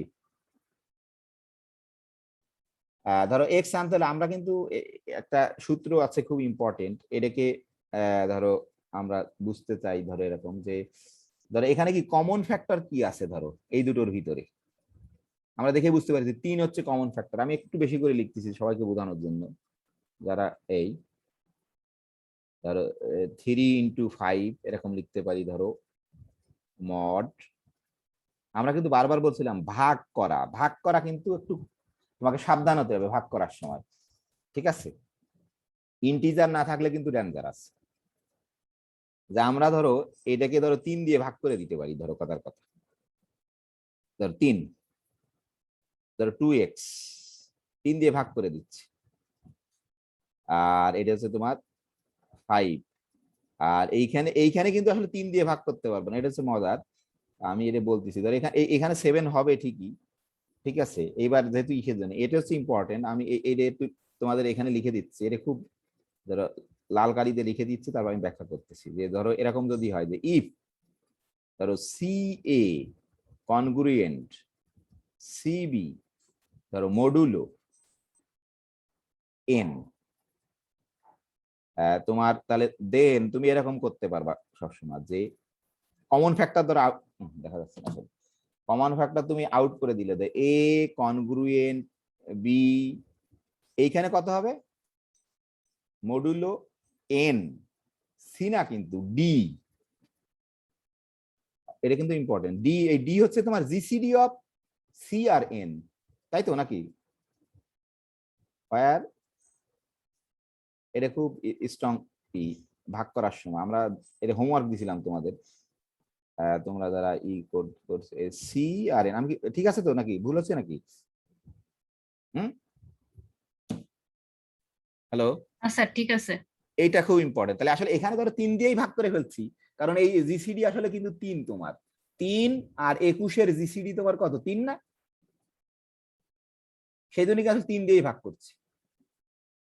এটা কিন্তু ধরো এখানে তুমি যা দিয়ে ভাগ করে দিছো এখানে কিন্তু তাই দিয়ে ভাগ না, আসলে এখানে আমরা ভাগ করছি 21 আর এই যে কমন ফ্যাক্টর 3, এই দেখো সি আর এন এর জিসিডি ডি দিয়ে ভাগ করতে হবে, এই যে মডুলোটাকে, কিন্তু এটা ইম্পর্টেন্ট। হ্যাঁ, কিন্তু এখানে ধরো যেহেতু 3 হয়ে গেছে, 21 আর 3 এর জিসিডি তো তোমার সি মানে কিন্তু 3 আর এন মানে তো 21, এটা কিন্তু তোমার 3, এই জন্য এখানেও কিন্তু 3 দিয়ে ভাগ হচ্ছে।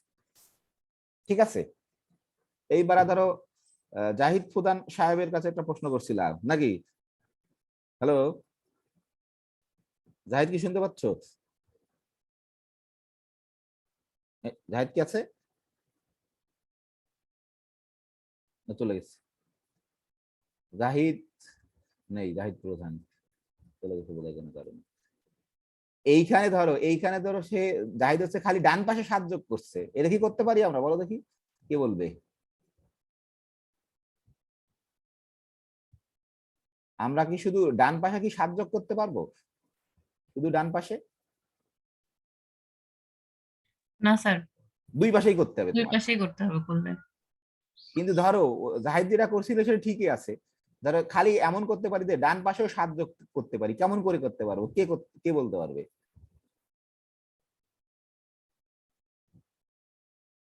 ধরো ও বলছে কি খালি ডান পাশে 7 যোগ করে 12 লিখে দিছে, যে অ্যাডিং 7 রাইট সাইড।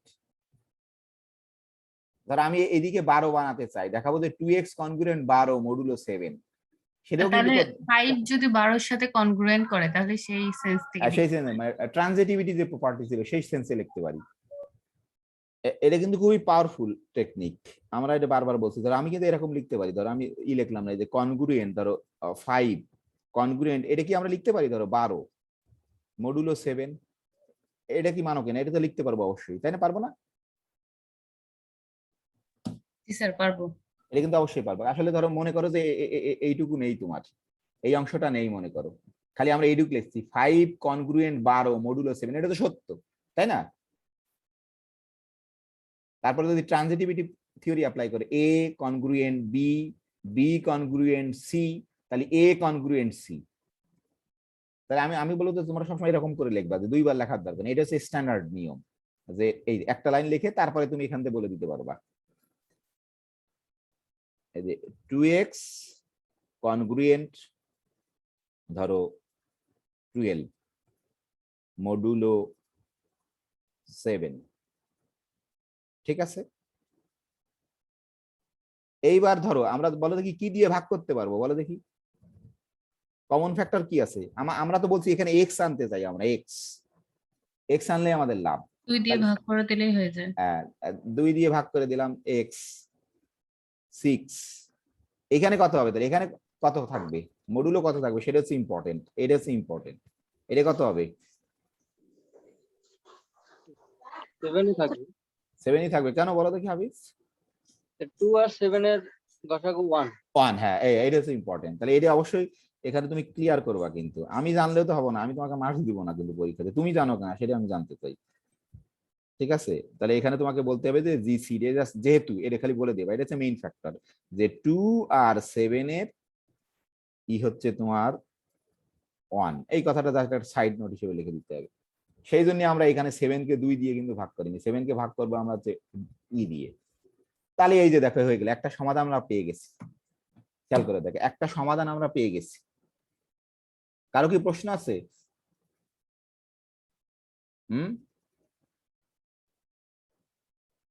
কারো কি প্রশ্ন আছে সামিউল সাহেবের?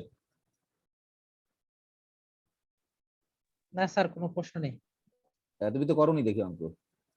করেছি স্যার, সেন্ড করা হয়নি। ও যাক, তা ভালো, করলেই হবে, সেট না করলে সমস্যা নেই।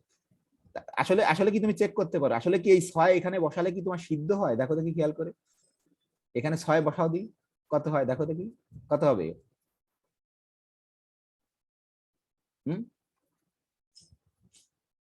এক্স এর মান 6 বসালে কত হবে? আরে বাবা 36 না? 36 থেকে 15 বিয়োগ করো, কত হবে? 21। 21 কি 21 দ্বারা বিভাজ্য?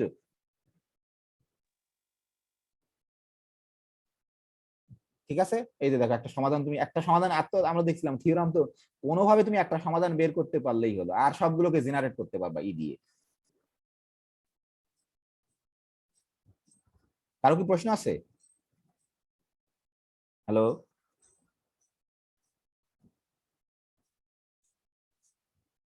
আমাকে শুনতে পাচ্ছ? এই হ্যালো স্যার, শোনা যায় স্যার, বোঝা যাচ্ছে স্যার। তাহলে আমরা কিন্তু দেখো এই যে 6 পেয়ে গেছো, মানে কি এখানে মডুলো 7 থাকুক যা হোক, এটা কিন্তু আমরা আসলে মডুলো 21 থেকেই তৈরি করছি আমাদের সুবিধার জন্য, আমরা যুক্তি অ্যাপ্লাই করে। আসলে তুমি দেখো একটা সমাধান পেয়ে গেছো, কিন্তু এর সমাধান একটা তুমি কিন্তু পেয়ে গেছো, এই যে এখানে যদি তুমি বসায় দাও 6 36, 36 যদি 15 বিয়োগ করে 21, 21 তে 21 দ্বারা বিভাজ্য, ওকে 6 অবশ্যই সমাধান, তাই না? জি স্যার। সমাধান, তাহলে কিন্তু আমরা একটা সমাধান পেয়ে গেছি, একটা পেলে তো আর কথাই নেই, আর বাকি দুটো আমরা জেনারেট করে ফেলতে পারবো, ঠিক আছে? তাহলে এখন ধরো ধরো কি আমরা এরকম করে বলতে পারবো, ধরো আমরা এরকম করে আমি লিখছি যে 3 সলিউশন আর, মোট তো 3টে সলিউশন থাকবে, তাই না? ধরো এরকম দি, তুমি তোমাদের মতো লেখো, আমি একটা স্ট্যান্ডার্ড লিখে দিচ্ছি, দ্য থ্রি, অবশ্যই কিন্তু ইনকনগ্রুয়েন্ট সলিউশন, আমি এটাকে থ্রি ব্র্যাকেটে লিখে দিই কারণ ইনকনগ্রুয়েন্ট, ইনকনগ্রুয়েন্ট সলিউশন মানেই তোমার ইনকনগ্রুয়েন্ট, থ্রি ইনকনগ্রুয়েন্ট সলিউশনস, সলিউশনস, আমার এই ইনকনগ্রুয়েন্ট বানান ভুল হয়েছে কিনা জানি না, দেখে নিও তোমরা, three incongruent solution, three incongruent solution of, ধরো লিখে দিই, আমাদের ইকুয়েশনটা কি ছিল জানি, অফ 6x বোধহয় ছিল, তাই না, 6x 15, যে কনফিউজ হওয়ার কিছু নেই যে এর এই কনগ্রুয়েন্টের সলিউশন বের করনি, কিন্তু অরিজিনালি বের করছো তুমি, mod 21, three incongruent solution of এত, তাহলে আর দ্বারা পরেই লিখি, তাই না, অফ এত আর কি লিখছি নাকি, না লিখিনি তো, অফ এত আর কি হবে তাহলে, কেমন করে তৈরি করতে পারবো, আমরা যে বলছিলাম এক্স কনগ্রুয়েন্ট 6, যে কোনো একটা পেয়ে গেছি কিন্তু, ঠিক আছে, কি হবে কে বলতে পারবে, প্লাস কি হবে n, n by d, n by d, n কত 21, 21, এই যে স্ট্যান্ডার্ড n 21, d কত 3, 3, তার সাথে গুণ হবে তোমার n by d into t, তাই না, t, এখানে t এর মান কত হবে, হয় t কত হবে 0, 1, 2, 2, মানে d মাইনাস 1 পর্যন্ত, যে Yes, sir. হয় d equal to, sorry d তো না, সরি t ইকুয়াল টু তোমার হচ্ছে 0, 1, অল্পগুলো দুটো তিনটে হলে সব লিখে দেবো, বেশি হলে তার 1, 2 থেকে d মাইনাস 1 পর্যন্ত লিখে d যদি এই হতো, এটা কিন্তু ওই সূত্র থেকে পেলাম, আসলে ডিফন্টিন ইকুয়েশন থেকে আসছে, তাহলে কিন্তু তুমি ধরো এখান থেকে তাহলে কি ইমপ্লাই করবে যে দেয়ারফর আমরা এরকম বলতে পারি, তাহলে আমরা আলাদা আলাদা করে লিখতে চাই আমরা একটু, হ্যাঁ, ধরো এই যে কি হবে তোমার এক্স কনগ্রুয়েন্ট, প্রথমে 3 মান 0 কত হবে, এটা তো 0 হবে 6, ও সরি সরি সরি, এখানে একটা মিস হয়ে গেছে, মডুলো তো লেখা বাদ পড়ে গেছে, সরি এখানে কিন্তু মডুলো আছে, সরি এখানে মডুলো আছে কিন্তু, সরি, যে মডুলো 21, এখানে হোয়াইল লেখো, যে হোয়ার লিখলাম, হ্যাঁ ঠিক আছে, হোয়ার টি ইকুয়াল টু, তাহলে এই যে 3 মান যদি 0 হয় এই একটা সলিউশন, ধরো টির মান যদি তোমার 1 হয় কত হবে তাহলে, টির মান 1 হলে কত হবে, 3 সাথে 21, তাই না, 13 নাকি, মডুলো 21, আর হচ্ছে তোমার আরেকটা কি হবে এক্স, আরেকটা কত হবে কে বলবে, আরেকটা কত হবে, টির মান কত হবে, 2 হবে, 2 হলে কত হবে 20 স্যার, হ্যাঁ 20 না, জি 3 স্যার, সাথে 21 7 গুণে 14, 20, এই যে এইটা কিন্তু এর সমাধান। এখন মজার বিষয় আছে এখানে কিন্তু ইকুয়াল দিয়ে লিখতে পারবা না, কারণ আসলে এইটা দ্বারা কি বলো, একটা সংখ্যাকে বোঝাচ্ছে না কতগুলো সংখ্যাকে বোঝাচ্ছে, একটা ক্লাসকে বোঝাচ্ছে কিন্তু, নাকি বুঝতে পারছো, এটা মানে কি, আমি কিন্তু এটাই ব্যাখ্যা করেছি, এটা মানে কি সেই সমস্ত এক্স যাদের থেকে 6 বিয়োগ করলে 21 দ্বারা বিভাজ্য হবে, সেই সমস্ত এক্স এর, সেই সমস্ত ইন্টিজারের কালেকশন, তাই না, নাকি না, বুঝতে পারোনি, জি স্যার, তোমার ধরো সেই সমস্ত এক্স, ধরো যাদের থেকে তুমি 6 বাদ দিলে, তুমি কি বলতে পারবা কিছু এক্স, এরকম কিছু এক্স বলতে পারবা, 6 এক্স এর মান তো 6 হতে পারবে, পারবে না, 6 বিয়োগ 6 0, সেটা তো তোমার 27, আর কত হবে 27 হবে, তারপরে কত হবে, তারপর আরো 6 যোগ করে 33, এই যে মানে এই 6 যোগ করতে করতে তুমি একটা ক্লাস তৈরি করে ফেলতে পারবা, জি ওই যে স্যার, রেসি, আর কি 6 বিয়োগ করতে করতে হবে না, তাও হবে স্যার, হ্যাঁ, তাহলে এটাই বোঝাচ্ছে যে সলিউশন মানে কিন্তু একটা ক্লাস, একটা রেসিডিউ ক্লাস, ঠিক বলবো না, রেসিডিউ ক্লাস ওয়ান সেন্সে, যে সেই সমস্ত সংখ্যাকে তুমি তৈরি করতেছো যাদের দ্বারা, যাদেরকে 21 দ্বারা ভাগ করলে 6 অবশিষ্ট থাকে, সেই রেসিডিউ ক্লাস কিন্তু এর সলিউশনটা, নাকি বুঝতে পারোনি, জি স্যার, 21 মাল্টিপলের সাথে 6 যোগ করলে হবে বারবার, হ্যাঁ সেটাই যাবে, তাহলে আমরা এটা কিন্তু হয়ে গেল তোমার অ্যানসার, এটাই অ্যানসার তোমার, কিন্তু এটার মিনিংটা বুঝতে হবে তোমাদের, যে আমি আমি এখানে খালি লাল কালি দিয়ে লিখছি যে আসলে আসলে আমরা কি করছি সেটা হচ্ছে ইম্পর্টেন্ট। যে আসলে কিন্তু একটা লিনিয়ার কনগ্রুয়েন্সের সলিউশন মানে তুমি একটা রেসিডিউ ক্লাস তৈরি করছো, যে সেগুলো একটা বের করছি। ধরো আমি আমি যদি এটাকে ধরো আমি এরকম করে লিখতে পারি, ধরো এটা বোঝার জন্য দেখো আমি আমি আবার এর অন্যরকম অ্যান্সার বের করব, দেখাবো যে তারা আসলে একই অ্যান্সার হচ্ছে, সেটা হচ্ছে ইম্পর্টেন্ট পয়েন্ট। ধরো এটা তো এটাকে ধরো আমরা বললাম যে এরকম যে এই জিনিসটা আসলে ইকুয়াল, ধরো একটা class in some sense equal, এটা কিন্তু অঙ্কের অংশ না, তোমার অঙ্ক হয়ে গেছে ওখানে। হ্যাঁ, ধরো এটাকে তুমি সেকেন্ড ব্র্যাকেট দিয়ে রেসিডিউ ক্লাস আকারে লেখো, কি লিখতে পারবা বলো দেখি? ধরো এখানে যেহেতু 6 হচ্ছে আমাদের জেনারেটর, ঠিক আছে, 6 দ্বারা জেনারেট করতেছি কিন্তু, তাই না? তাহলে এখানে কত হবে তোমার? কত হবে? 27, তাই না? এরপর এটা 27 হবে, এর মাঝখানে আর কেউ নেই কিন্তু, তারপর এটা কত হবে? কত? 48 নাকি? জি স্যার। ভুল হলে বলো কিন্তু। 48, তারপর এটা 21 যোগ করতে করতে যেতে হবে তোমার, তাই না? ধরো আর বললাম কত? 70, 69, যারা 8টা লিখি 69। জি স্যার। ধরো এরকম করে চলতে চলতে থাকতে হবে। আর এইদিকে কত দুই একটা বলো, নাহলে তো এদিকে -21 করো, কত হবে? তাহলে -15 বোধহয়, তাই না? নাকি? -15, জি স্যার। ঠিক আছে, তারপরে কত হবে আবার? আরো -15 সাথে -21 করলে 36 বোধহয়, নাকি? -36, তাই না? তাহলে এরকম করে চলতেই থাকবে। 40, জি স্যার। দেখো ভুল হলে বলো, জাস্ট সিম্পলি করা, যোগ করা। তাহলে আসলে কি আমরা একটা ক্লাস পাচ্ছি কিন্তু, মানে এই এই সলিউশন, এই দেখো একটা ক্লাস। ঠিক আছে, কারো প্রশ্ন আছে? এটা কি বুঝতে পারছো আসলে? তাহলে এখন তোমরা খেয়াল করে দেখো, এর যে কোনো দুটোকে নাও, এর যে কোনো দুটোর দেখো বিয়োগফল সে কিন্তু কনগ্রুয়েন্ট মডুলো 21, তাই না? যে কোনো দুটোর বিয়োগফল দেখো, যে কোনো দুটো নাও, তার বিয়োগ করো, তারা কি কনগ্রুয়েন্ট মডুলো। এই জন্য এরা কিন্তু ইকুয়াল সলিউশন তোমার, এই জন্য এরা কিন্তু ইকুয়াল সলিউশন তোমার। এই জায়গাটা পরিষ্কার হতে হবে কিন্তু। হ্যালো, কারো কি প্রশ্ন আছে? অনিকার প্রশ্ন আছে নাকি? শুনতে পাচ্ছে না কিনা জানি না।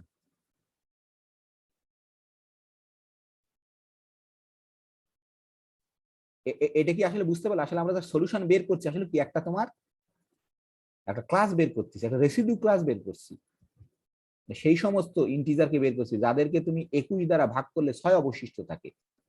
এই সলিউশনটা তাদেরকে রিপ্রেজেন্ট করছে। এবং মজার বিষয় আছে, তুমি এর যে কোনো দুটো সংখ্যা নাও, তারা কিন্তু দেখো কনগ্রুয়েন্ট মডুলো 21। তুমি যদি ধরো কি 21 আর 36 নাও, -36 আর 27 নাও, এই দুজনের বিয়োগফল কত? 27 আর 36 এর বিয়োগফল কত? -27 আর মাইনাস করে দাও, কত হবে? 42, মানে সরি 7 12, 3 আর 2 5 আর 6 62, 63 বোধহয়, না 62 নাকি 63, কত হবে? এই ভুল লিখছি নাকি? 5 7 আর 6 13, 63, ঠিকই আছে। এই দেখো -36 আর বিয়োগ 63, 63 কি ধরো 21 দ্বারা বিভাজ্য না? জি স্যার। এই যে, তাহলে এই দুজন কি আলাদা হতে পারবে? কনগ্রুয়েন্ট হয়ে গেছে না? জি স্যার। এই জন্য দেখো সবাই যা লিখছে, এই জন্য এরাকে সবাই মিলে একটা সলিউশন তৈরি করছে।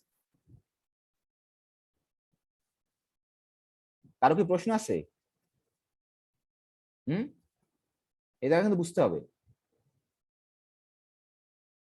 হ্যালো,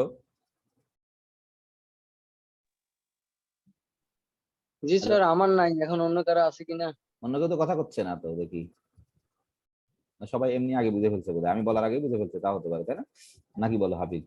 স্যার এক্স কনগ্রুয়েন্ট 13 ওখানে ওটারও কি ক্লাস তৈরি করা যাবে? হ্যাঁ অবশ্যই, সেটাই করবো আমি এখন, এই তিনটেরই দেখাবো। হ্যাঁ তুমি বলো, ধরো তুমি হেল্প করো একটু আমাকে তৈরি করার। এই যে 13 সেটা করবো এখন, এটা বুঝতে হবে, নাহলে তো মিনিংলেস। কি হবে বলো দেখি, তুমি বলো, তুমি হেল্প করো, কি হবে বলো দেখি? যে এমন সংখ্যা তুমি খুঁজে বের করো যাদেরকে 21 দিয়ে ভাগ করলে 13 অবশিষ্ট থাকে। প্রথমে কি হবে বলো দেখি? ধরো জেনারেটর কে 13, কিন্তু জেনারেটর 13 জেনারেটর, তাহলে কি করতে হবে? 13 সাথে 21 যোগ করো, বিয়োগ করো। 13 সাথে প্রথমে 21 যোগ করলে কত হবে বলো? 34। দেখো 34 কে 21 দিয়ে ভাগ করে দেখো 13ই থাকে। তারপরে স্যার 55। হ্যাঁ 55, যোগ যেন ভুল না হয়, ধরো আমি যোগ করতে পারি না 55। আরেকটা লিখি, আরেকটা কত হবে? স্যার 76 নাকি 76 জি, আর স্যার। 21, হ্যাঁ 76, ভুল হলে বলো কিন্তু আমি চেক করছি। তাহলে এরকম ধরো চলতেই থাকতে পারবা, তুমি পারবা না? আর জি, স্যার। এই পাশে আসো, এই পাশে বাম পাশে আসো, কত বাম পাশে আসো, কত হবে বলো? -8 বোধহয়, তাই না? যদি ভুল না হয়, তাই না? নাকি -8, তারপর হচ্ছে জি। -29, তাই না? তো এরকম চলতে থাকবে, আমরা লিখলাম না, এটা সব জিনিস এরকম করে দেখাচ্ছে, দেখো এই যে ধরো এরকম হবে, তাই না? ঠিক আছে, এটা কিন্তু 29, সরি 27-এর মধ্যে দেখাচ্ছে, তাই না? এটা কিন্তু 29 নাকি 29 না 29। এখন দেখো দেখি এরা কিন্তু আবার নিজেরা প্রত্যেকটা নিজেরা একজন কিন্তু আরেকজনের সাথে কি কনগ্রুয়েন্ট মডুলো 21 কিনা চেক করো দেখি, যে কোনো দুটোকে বিয়োগ করো, হতে বাধ্য না নাকি? ধরো -29 আর 76, -76 কত হয়? 9 15, 7 আর 2 9, 9 আর 1 10, 10 105 বোধ হয়, তাই না?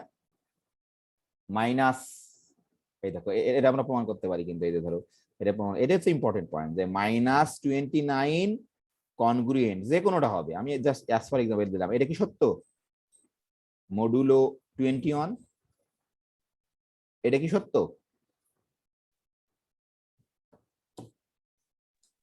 কি জি স্যার, সত্য। সত্য, এই যে দেখো যে কোনো দুটো না, আমি অ্যাজ ফর এক্সাম্পল যে কোনো দুটো, এই যে ক্লাসটা তুমি তৈরি করছো, এই যে রেসিডিউ ক্লাস যার ভাগশেষ 13, যে কোনো দুটো কিন্তু তোমার এই যে, তাহলে এরকম যদি হয়, আমরা তো বলছি দাবি করছি তারা কিন্তু সেম সলিউশন, ইকুয়াল সলিউশন, তাই না?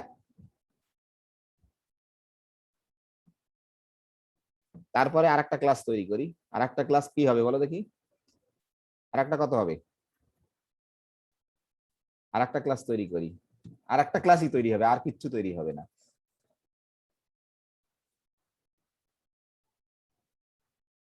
ম্যাডামের কাছে জিজ্ঞেস করবো অবশ্যই, ম্যাডাম যেহেতু এগুলো আরো ভালো করে বলতে পারবে তোমাদের, কারণ আসলে মিনিং আরো ধরো আমারও ভুল হতে পারে, ম্যাডাম যেহেতু এই পড়াচ্ছে এগুলো।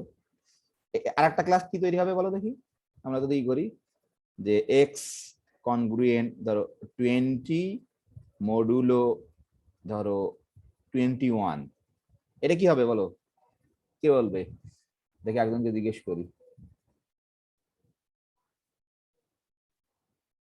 কে বলবে?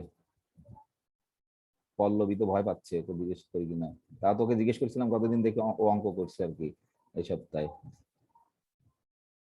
কে বলবে? মিতু বলতে পারবা নাকি? না মিতু নেই বোধ হয়, না নেই, হ্যাঁ কি হবে বলো দেখি, এর ক্লাসটা কি হবে?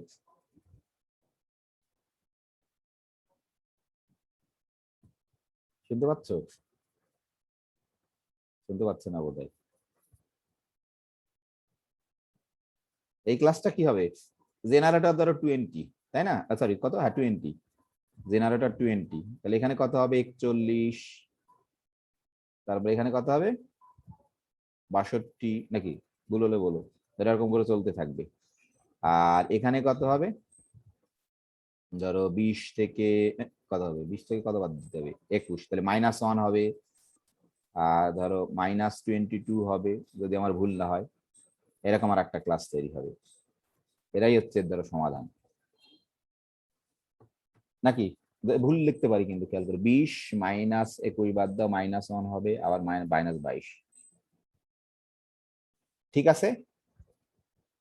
এখানে দেখো যে কোনো দুটো নাও, তুমি যে কোনো দুটো সংখ্যা নাও, তারা কিন্তু একজন আরেকজনের সাথে কনগ্রুয়েন্ট মডুলো 21, এই যে দেখো তুমি যদি 62 আর -22 নাও, দেখো কি হবে তোমার, 62 -22 নাও, দেখো কি হবে, ধরো অথবা ধরো -1 অন্য কালি দেবে, সরি ধরো -1 কনগ্রুয়েন্ট ধরো 62, এটা কি সত্য? মডুলো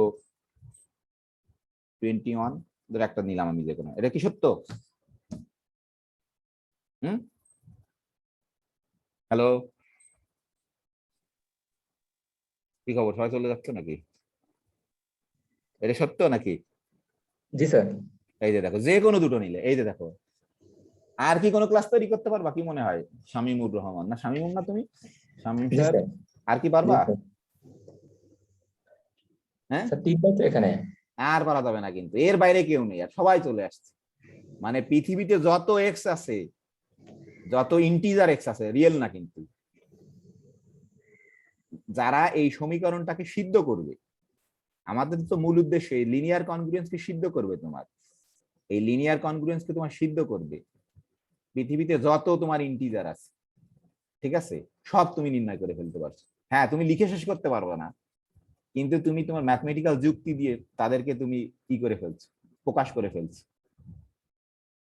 তাদেরকে তুমি মানে মানে একটা জালের ভিতর ফেলে দিতে পারছো। এটা হচ্ছে ইম্পর্টেন্ট পয়েন্ট। তাহলে কনগ্রুয়েন্স কত পাওয়ারফুল এমনি জেনারেল ইকুয়েশনের থেকে, সেটা তোমাকে ফিল করানোর চেষ্টা করছি। তুমি নিজেকে একটু স্টাডি করতে হবে, তাহলে বুঝতে পারবা। ঠিক আছে, দেখো প্রথম একটা বিচ্যুতি ঘটছে লিনিয়ার ইকুয়েশন, তারপরেও কিন্তু আমরা 3টে সলিউশন পাচ্ছি। যেটা ধরো আমরা এমনি এমনি সরি লিনিয়ার কনগ্রুয়েন্স, যেটা লিনিয়ার ইকুয়েশনের সাথে প্রথম পার্থক্য হচ্ছে এটা, যে তোমার যে একটা থাকার কথা, কিন্তু আমরা 3টে ইকুয়েশন সলিউশন পাচ্ছি। আসলে 3টে না, অসংখ্য সলিউশন পাচ্ছি, কিন্তু তারা ধরো কনগ্রুয়েন্ট, মানে 3টে ক্লাস সলিউশন ক্লাস তৈরি করছে। কারো প্রশ্ন আছে? হ্যালো, কি পল্লবী মনিকের প্রশ্ন আছে নাকি? মিনময়ের প্রশ্ন আছে নাকি? বুঝতে পারছি। না স্যার, কোশ্চেন নাই। এই অংশ কিন্তু আসল, তুমি সমাধান করে ফেলে দিলে, ধরো বের করে ফেলতে পারতাম, তা কিন্তু আসলে অবশ্যই সেটা ইম্পর্টেন্ট, কিন্তু আসলে মিনিংটা কি ফিজিক্যাল, যে তোমার একটা ক্লাসকে কিন্তু সেই করছে। ম্যাডাম তো হয়তো বলছে তোমাদের এই কথা, সম্ভবত আমার ধারণা, যে আসলে সলিউশনের সাথে কি পার্থক্য। ধরো এটা হচ্ছে মেইন পার্থক্য তোমার, যে এই যে আমরা ধরো লিনিয়ার ইকুয়েশনের সাথে কি পার্থক্য। ধর আমি যদি ভাইবা বলে থাকি, আমি এটা অবশ্যই জিজ্ঞেস করবো যে লিনিয়ার ইকুয়েশন আর লিনিয়ার কনগ্রুয়েন্সের কি পার্থক্য। ইভেন ধরো আমরা কি একটা লিনিয়ার ইকুয়েশন হলে তার কি আমরা বলি তার কি সবসময় তোমার সমাধান থাকবে, তাই না? সে ধরো রিয়েল হোক অথবা কমপ্লেক্স হোক, তাই না? নাকি ধরো লিনিয়ারে তো স্যার কমপ্লেক্স হওয়া লাগবে না, রিয়েলেই সমাধান থাকবে, তাই তো নাকি? কিন্তু এখানে কিন্তু তোমার লিনিয়ার কনগ্রুয়েন্স হলে সমাধান থাকতেও পারে, নাও থাকতে পারে, তাই না? আমরা কি এরকম লিনিয়ার কনগ্রুয়েন্স তৈরি করতে পারবো, যে ধরো সমাধান আছে বা নেই, সেরকম লিনিয়ার কনগ্রুয়েন্স তৈরি করতে পারবো? কি মনে হয়? বা এমন একটা লিনিয়ার কনগ্রুয়েন্স বলো দেখি তার সমাধান নেই, এটা দেখে দেখেই বলো, কে বলবে? হ্যাঁ, কে বলবে? সামিউল বলো দেখি, এমন একটা লিনিয়ার কনগ্রুয়েন্স বলো যার সমাধান নেই, এটা দেখে দেখে বলো, কি বসালে হবে? সামিউল কি আসো? আমরা এখানে 21টাকে চেঞ্জ করে যদি হ্যাঁ, দাও, কত করবা বলো বলো। যদি আমরা 21টাকে চেঞ্জ করে হ্যাঁ 8 যদি করি স্যার, 8, তাহলে স্যার এর হ্যাঁ, মানে সমাধান হবে না। সমাধান থাকবে না, কেন কেন থাকবে না? কারণ স্যার 6 আর 8 এর জিসিডি হবে হচ্ছে 2 আর 2টা হচ্ছে 15 কে ডিভাইডেড করে না, ডিভাইড করে না, এই জন্যই তোমারই থাকবে। সেটাই, নিজের নিজের মনে প্রশ্ন তৈরি করতে হবে। এইটা কিন্তু একটা পার্থক্য লিনিয়ার ইকুয়েশনের সাথে। লিনিয়ার ইকুয়েশন হলে কিন্তু তার সমাধান আছে, এখানে ধরো সুবিধা অসুবিধা দুটোই আছে। তাহলে আশা করি সবাই বুঝতে পারছো আসলে আমরা কেমন করে ক্লাস তৈরি করছি। তোমার কিন্তু এটা ধরো ইসে করা লাগবে না, যে এই যে ধরো আমি তোমাদের বোঝানোর জন্য, আসলে এটা হচ্ছে ডিপ মিনিং এর, এটাই ডিপ মিনিং। আসলে এটা যে এক্স ইকুয়াল টু 6 কেন লিখছি না সেটা বুঝালাম এই যে ব্যাখ্যা করে।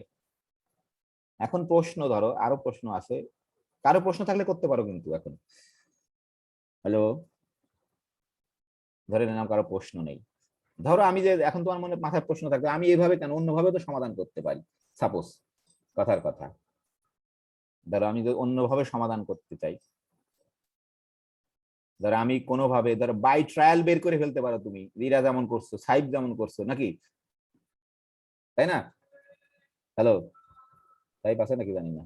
জি স্যার। হ্যাঁ, তুমি বাই ট্রায়াল বের করে ফেলছো নাকি, তাও হবে, কিন্তু করলে ভালো হলে, সত্য হলে হয়, মিথ্যা হলে কিন্তু হবে না। আর একটু ক্যালকুলেটর ইউজ করলে হয় স্যার। হ্যাঁ যে কোনো আমরা, তবে ওটা ওটা অ্যাভয়েড করা ভালো।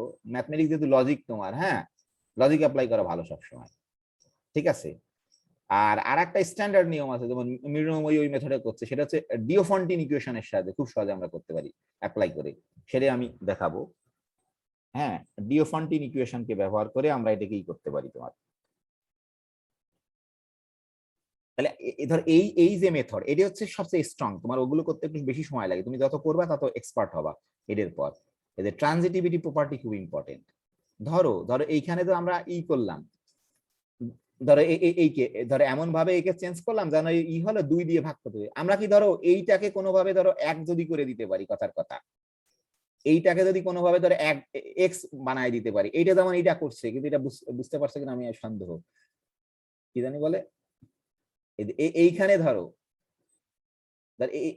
এইখানে আমি তেমন কিছু করবো না, ধরো এইখানে 1 বানায় দিতে চাই, এক্স বানায় দিতে চাই, সরি 1x, তাহলে তো আমাদের কাজটা হয়ে যাবে। এটা কি করতে পারবো? কারো মাথায় কি বুদ্ধি আসছে? তুমি খেয়াল করো, আমি কিন্তু এইখানে এই 5 কে এমন যুক্তিতে চেঞ্জ করছি যেন এমন কিছু হয় যেন 2 দিয়ে ভাগ করতে পারি, না হলে কিন্তু তোমার এটা মিনিংফুল হতো না, কারণ এখানে তোমার 2 কে তাড়াতে হবে, এবং তাহলে এমন কিছু আনতে হবে তোমাকে যেন, তুমি অন্য কিছু আনতে পারতো, সমস্যা নেই, তুমি 12 9 24 আনলে হতো না? কি মনে হয় 24 আনলে হতো নাকি? এখানে যদি 24 হলে কত, 24 থেকে 5 বিয়োগ করলে কত হতো? আরে হতো না তো, হতো না, সরি 19 দিলে হতো। হতো না, 19 দিলে হতো ধরো, কিন্তু 19 দিলে তো লাভ নেই, 19 টা তো 2 দিয়ে ভাগ করতে পারবা না, তুমি পারবা? না স্যার। হ্যাঁ, লাভ নেই। তাহলে তোমাকে যেটাতে লাভ হবে তোমাকে সেটাই অ্যাপ্লাই করতে হবে তোমাকে। ধরো আমি আমি দেখাচ্ছি, এটা বোঝা খুব ইম্পর্টেন্ট, যে ধরো এই পর্যন্ত সব আগের মতো, ধরো এটা এইভাবে করছে, আমি জানি, এই যে তৌহিদা করছে এইভাবে। ধরো আমি ধরো এইটুককে নিচ্ছি যে এটা ঠিক আছে, ধরো এটা ঠিক আছে, তাহলে এই পর্যন্ত আসছে, অঙ্ক কিন্তু ওখানে শেষ। অন্য কালিতে যেগুলো লিখছি আমি বিভিন্ন ভাবে তোমাদের বোঝানোর জন্য, এটা ইম্পর্টেন্ট। তুমি একটা যদি 3-4 ভাবে যুক্তিতে অ্যাপ্লাই করতে পারো, তাহলে তুমি নতুনই করতে পারবা। এই অঙ্কের অ্যান্সার কিন্তু তোমার এখানেই শেষ, এটা কিন্তু এক্সপ্লানেশন। হ্যাঁ, এই যে এখানেই শেষ, অঙ্ক এখানেই শেষ, কিন্তু এই পর্যন্ত। ধরো আমি এটাকে ধরো আর একটা করতে যাচ্ছি, এই যে ধরো এই পর্যন্ত ধরো আসতে এর মতো। ধরো এখানে আমরা কি দেখতে পাচ্ছি বলো দেখি, কি আছে? 7। ধরো সাপোজ যদি ধরো এটা খুব মজার হতো, এখানে যদি ধরো 8 হতো, কথার কথা 8 বিয়োগ 8x বিয়োগ x, তাহলে কিন্তু 7x, 7x কিন্তু 7 দ্বারা তোমার বিভাজ্য, 7x 7 দ্বারা বিভাজ্য, তাই না? ধরো আমরা কিন্তু গুণ করার সময় তোমার কোনো কিছু চেক করতে হয় না, তুমি উভয় পাশকে একই জিনিস দিয়ে গুণ করলে মডুলোতে কোনো সমস্যা নেই, তাই না? তুমি যদি ধরো 4 দিয়ে গুণ করে দিতে উভয় পক্ষকে, এখানে তো 20 মডুলো ধরো 7, ঠিক আছে নাকি? এর একটা লাভ আছে এবার, কিন্তু তুমি কি এরকম লিখতে পারো বলো দেখি? জি স্যার। এর একটা লাভ আছে, তুমি কি এরকম লিখতে পারো x কনগ্রুয়েন্ট 8x, এটা কি সত্য? ধরো আমি এখানে ফাঁকা দিলাম, এখানে একটু যে মডুলো বোঝানোর জন্য তোমাদের, মডুলো 7, এটা কি সত্য? এটা কি সত্য? হ্যালো? জি স্যার, সত্য। অবশ্যই, কারণ 7x তো 7 দিয়ে বিভাজ্য, অবশ্যই সাথে। তাহলে এটা তো আমরা এরকম লিখতে পারি, কারণ এইটা তো এদিকে আছে, এটা লিখলাম এই যে, ঠিক আছে না? তাহলে দেখো এখান থেকে কমেন্ট করতে পারি, কি হয়ে যাবে বলো দেখি? x ইকুয়াল টু কত তোমার? x কনগ্রুয়েন্ট 20, এরই তো দরকার আমাদের, তাই না? জি স্যার। এটাই দরকার আমাদের, হয়ে গেল, এটাই সমাধান। তাহলে এখান থেকে তুমি সমাধান জেনারেট করতে পারবা, ধরো এখান থেকে তুমি সমাধান জেনারেট করতে পারবা। তুমি এখানে আরো করে আরো তুমি ছোট বানায় ওখানে যেতে পারো, ধরো আমি যাবো না, আর ছোট বানাবো না, না এটাও সময়, এটাই আমি বোঝাতে যাচ্ছি, কিন্তু এটা দিয়েও একই জিনিস তৈরি করতে পারবা তুমি, এটাও একই জিনিস, সেটাই বোঝাতে যাচ্ছি। 6 হওয়ার দরকার নেই, সেটাই হচ্ছে কথা। দেখো সেটা এই 20 হয়েছে আমার, এটাই আসলে এটাই এই একই জিনিসই আসছে। তাহলে এখানে ধরো আমরা কি পাবো বলো দেখি? এখানে কি পাবো আমরা? ওই যে তুমি যদি, আমি আর লিখতেছি না, তাহলে কি পাবা তুমি? ধরো x, যেহেতু একটা পার্টিকুলার পেয়ে গেছো 20, তাহলে x কনগ্রুয়েন্ট তোমার 20 প্লাস nd, n কত তোমার? 21, ডি হচ্ছে 3 টাইম টি, তাই না? মডুলো 21 আমাদের মূল যে ইকুয়েশন। এটা ঠিক আছে তো? এটা মানো কিনা? জি স্যার। এটা তো মানো। আর অবশ্যই টির মান কত এখানে আমি আর লিখতেছি না, হোয়াটটার টি হচ্ছে তোমার 0, 1, 2। ঠিক আছে, আশা করি বুঝতে পারছো। তাহলে আমরা ধরো এখান থেকে কি দেওয়ার পর এখান থেকে কি লিখতে পারবো? ধরো এক্স কনগ্রুয়েন্ট কত হবে প্রথমটা 20 মডুলো 21, তাই না? আর একটা কি পাবো? ধরো এক্স আর একটা কি পাবো? গাড়ি যাচ্ছে কারখান থেকে। এক্স তারপর কত পাবে? 27 হবে। এই যে 3 7 21, টির মান 1 যদি হয় 27 মডুলো 21, তারপরে তোমার এক্স কনগ্রুয়েন্ট তারপরে কত হবে? তারপরটা কত হবে? 14, তাই না? 7 দুগুণে 14, এই যে টির মান 2 31, তাই না? নাকি 34, এই যে মডুলো। আসলে কি মনে হচ্ছে আলাদা সলিউশন হইছে তাই মনে হচ্ছে না? মিনিমাম ওই যেটা প্রশ্ন করছিল 6 তো হওয়ার কথা স্যার, কি মনে হচ্ছে আসলে আলাদা হয়েছে? আসলে আলাদা না, একই জিনিস হয়েছে। তুমি যদি এখান থেকেই তৈরি করো, দেখো দেখি, তুমি যদি ওই ক্লাস তৈরি করো রেসিডিউ ক্লাস, এর রেসিডিউ ক্লাস কত হবে কে বলতে পারবে? এর রেসিডিউ ক্লাস কত হবে তুমি যদি এটা বানাও? কত হবে? জেনারেটর কত? ফার্স্টটা 20, জেনারেটর কত? 20। ধরো আমি দেখাচ্ছি, ধরো জেনারেটর তোমার 20, তাহলে তৈরি করো। পরেরটা কত হবে? 41, তাই না? জি স্যার। 41, 62, 62, ধরো 3 লিখলাম আমরা, এরকম করে চলতেই থাকবে, তাই না? আর এদিকে কত হবে বলো? -1, -1, তারপর কত হবে? -22, তাহলে নিশ্চিত এরকম করে চলতে থাকবে, তাই না? তোরা লিখলাম না, এই ক্লাসটা হবে, তাই তো? আমার যোগে খালি ভুল হয় কিনা সেটা খেয়াল করো। এরপরে কত ক্লাস হবে? জেনারেটর কত তোমার? 27, তাই তো? তাহলে এটা কত হবে? 27 এর সাথে 21 যোগ করলে কত হবে? 48। এটা ভুল বললে হবে না কিন্তু। তারপরে কত হবে? 69, এরকম করে চলতে থাকবে। আর এই পাশে কত হবে বলো? 6, হ্যাঁ। তারপরে আরেকটা বলো, একটা না বললে বুঝতে পারবে না। 17, না 17 না, 15, 15 কেন? বাইরে যাবে তো, বিয়োগ তো। -6 এর সাথে -21 বিয়োগ করছো, -27 হবে। জি স্যার। আগেরটা ভুল বলছো নাকি? না ঠিকই আছে, -27 হবে কিন্তু। এরকম করে তো। আর এই ক্লাসটা বলো, এই ক্লাসটা কত হবে? জেনারেটর কত এর? 34, এদিকে কত হবে? 21 যোগ করলে কত হবে বলো দেখি? 65 না 55? স্যার ওটা +6 হবে। এটা +6 হবে? 27 এর পরে, 27 এর আগে এটা +6। +6 হবে, হ্যাঁ ঠিক আছে, +6 হবে, হ্যাঁ ঠিক আছে। উপরেটা তো -1ই হবে, তাই না? জি 20 স্যার। তো -1, ঠিক আছে।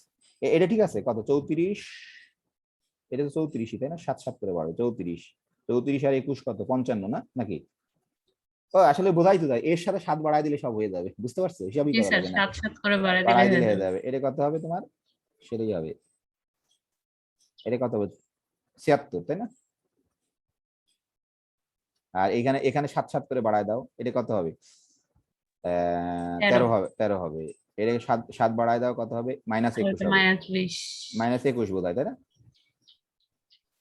ও না, সরি ভুলে গেছি। -20 না? না, এটা তো ই হবে তোমার 7 মাইনাস হবে, আরো এখানে মাইনাস হবে 7, মাইনাস করে যদি প্লাস হয়ে গেছে তো সেই জন্য 6 হয়ে গেছে। ও একটু ঝামেলা যোগ আছে। করতে হবে না স্যার। এইদিকে 7 যোগ করলে কত? 6 হচ্ছে, 7 যোগ করলে, স্যার 7 যোগ করলেই হবে। হ্যাঁ -34 হবে, তাই না? ঠিক আছে, জি স্যার। হ্যাঁ -34। তাহলে প্রশ্ন হচ্ছে, আমার মূল প্রশ্ন হচ্ছে আসলে দেখো এই যে ক্লাস, এই একই ক্লাস কিনা সেটা হচ্ছে ইম্পর্টেন্ট। দেখো আসলে একই জিনিস আছে, তোমার কাছে মনে হচ্ছে এখানে 6 আসার কথা যেটা বললে, দেখো দেখি এর সাথে মিলাও দেখি। দেখো দেখি এই প্রথমটা, এই দেখো প্রথমটা কিন্তু এই ক্লাস, এই শেষটা একই ক্লাস আসছে, খেয়াল করে দেখো 20-এর এই যে প্রথমটা তো 20 দ্বারা জেনারেট করছো, তাই না? খেয়াল করছো? এই যে 20 দ্বারা জেনারেট করো না, এই যে দেখো এই ক্লাস আর প্রথম ক্লাস একই কিন্তু, নাকি একই ক্লাস না এটা? নাকি বুঝতে পারোনি? একই ক্লাস, দেখো কিন্তু এটা একই ক্লাস। এই দুটো একই ক্লাস। এই যে 20, 41, 62, -1, -22, এই যে দেখো এই যে 20, 41, 62, -1, -22 একই সলিউশন আসছে। মানে এখানে 20 আসুক আর আসে। আর দেখো এইটা কোনটার সাথে মিলছে বলো দেখি, এই ক্লাসটা কোনটার সাথে মিলছে? দেখো 6 আছে এমন ক্লাস, যে ক্লাস আছে এই যে এর সাথে মিলে গেছে না একেবারে, প্রথমটার সাথে। দ্বিতীয়টা দেখো প্রথমটার সাথে মিলে গেছে একেবারে, এই যে দেখো দ্বিতীয়টা প্রথমটার সাথে মিলে গেছে একেবারে। 6, 27, 48, 69, সমস্যা নেই, এখানে সব একই। যে 6, 27, 48, 69 বাম দিকে লেখো, একই জিনিস আসবে, কারণ এখানে তো অসীম সংখ্যক। আর এই যে তৃতীয়টা দেখো, তৃতীয়টা কার সাথে মিলে গেছে? তৃতীয়টা না তো, দ্বিতীয়টা 13 আছে কোথায়? দেখো 13, এই যে এইটার সাথে মিলে গেছে। বুঝতে পারছো নাকি? হ্যালো হ্যালো, এই শুনতে পাচ্ছ না? জি স্যার, স্যার, শোনা যাচ্ছে। -15 হবে না? হ্যাঁ, কি বলো? 6 এর বাম পাশে -27, ওখানে -15 হওয়ার কথা। হ্যাঁ, -15 হলে হবে। কেমন? -15 হলে হবে, সমস্যা নেই। তাহলে দেখি, চেক করে দেখি। হ্যাঁ, -15ই হবে নিশ্চিত। ওখানে তো করার কথা তোমার। হ্যাঁ, এই যে এটা প্রথমটা -15 হবে, কারণ আমরা এই 21, -21 কে যোগ করছি কিন্তু। হ্যাঁ ঠিক আছে, এই যে -21 কে যোগ করতেছি, -15 হবে। সেটাই, মানে জাস্ট এই যে -15, কিন্তু 21 কে এইদিকে এই যে করতেছি, আর এইদিকে -21 কে, এই ডান পাশে +21 কে যোগ করছি, বাম পাশে -21 কে যোগ করছি। এটা হচ্ছে পার্থক্য। তাহলে আসলে দেখো, তুমি এখানে 20 আসুক আর যাই আসুক, অ্যান্সার কিন্তু তোমার আসলে, তোমরা, আমি জানি তোমাদের মাসুম স্যার পড়াইছিল, এটা আমি জানি, যে দুটো কোসেট বলছিল বা রেসিডিউ ক্লাস যদি একটা উপাদান কমন থাকে, বা ইরা স্যারও পড়াতে পারে, তোমার এই যে সাদাত স্যারও পড়াতে পারে, তারা কি একেবারে কোইনসাইড করবে, মনে আছে নাকি? গ্রুপ থিওরিতে পড়ছো না? হ্যালো হ্যালো, না মনে নেই? তাহলে এখানে তুমি 6 আসুক অথবা আসলে 20 আসুক, যাই আসুক না কেন, আসলে তুমি যখন জেনারেট করবা, আসলে কিন্তু তার একই হচ্ছে। তার কারো অ্যান্সার 6 হয়েছে বলে তার অ্যান্সার হয়নি, কারো অ্যান্সার 20 আসছে বলে তার হয়নি, এই যে প্রথমটা, তার অর্থ না কিন্তু। ধরো এখানে কিন্তু একই অ্যান্সার, এই যে 6, 13, 20, তার অ্যান্সারও কারেক্ট 20। তুমি যা খুশি তাই বানাতে পারো। এখানে ধরো এর সাথে 21 যোগ করে যদি লেখো, তাও হবে, কোনো সমস্যা নেই। যাই করো না কেন, এর সাথে 21 যোগ করলে নতুন হবে, এটা হবে 27। এটা কত হবে বলো দেখি? আসলে একই জিনিস আসে, নাকি বুঝতে পারোনি? হ্যালো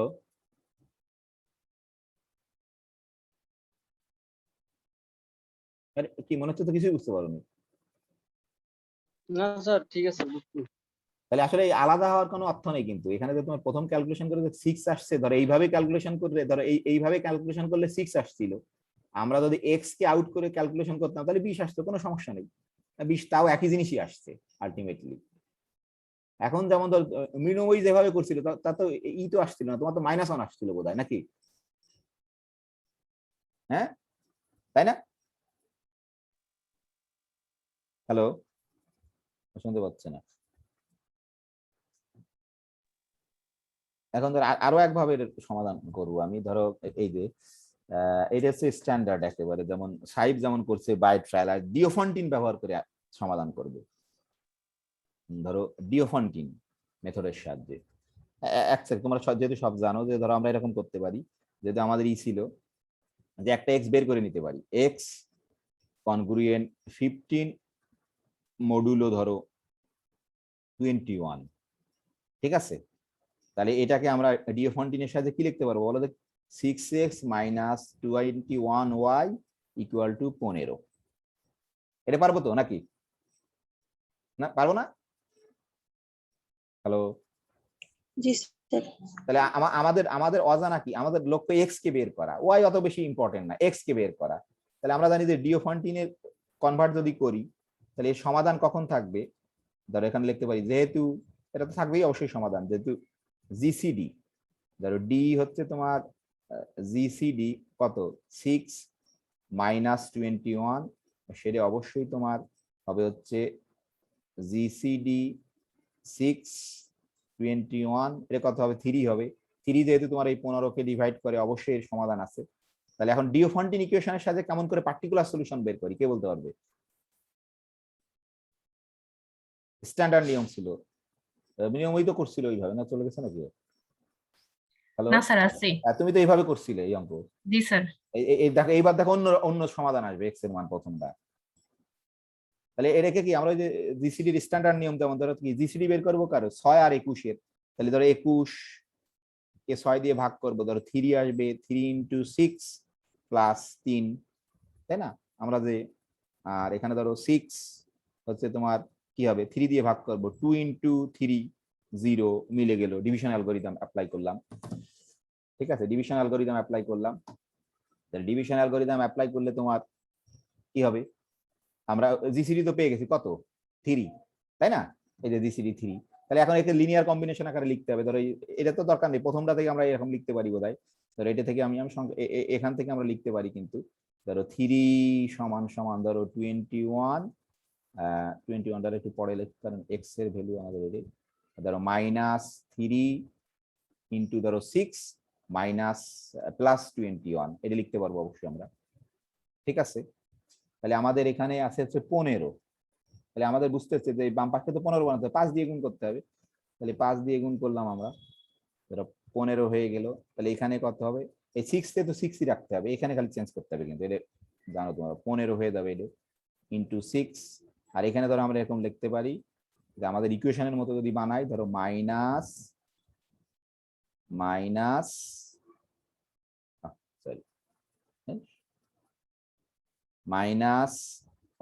-5 তোমার হচ্ছে ইন্টু 21।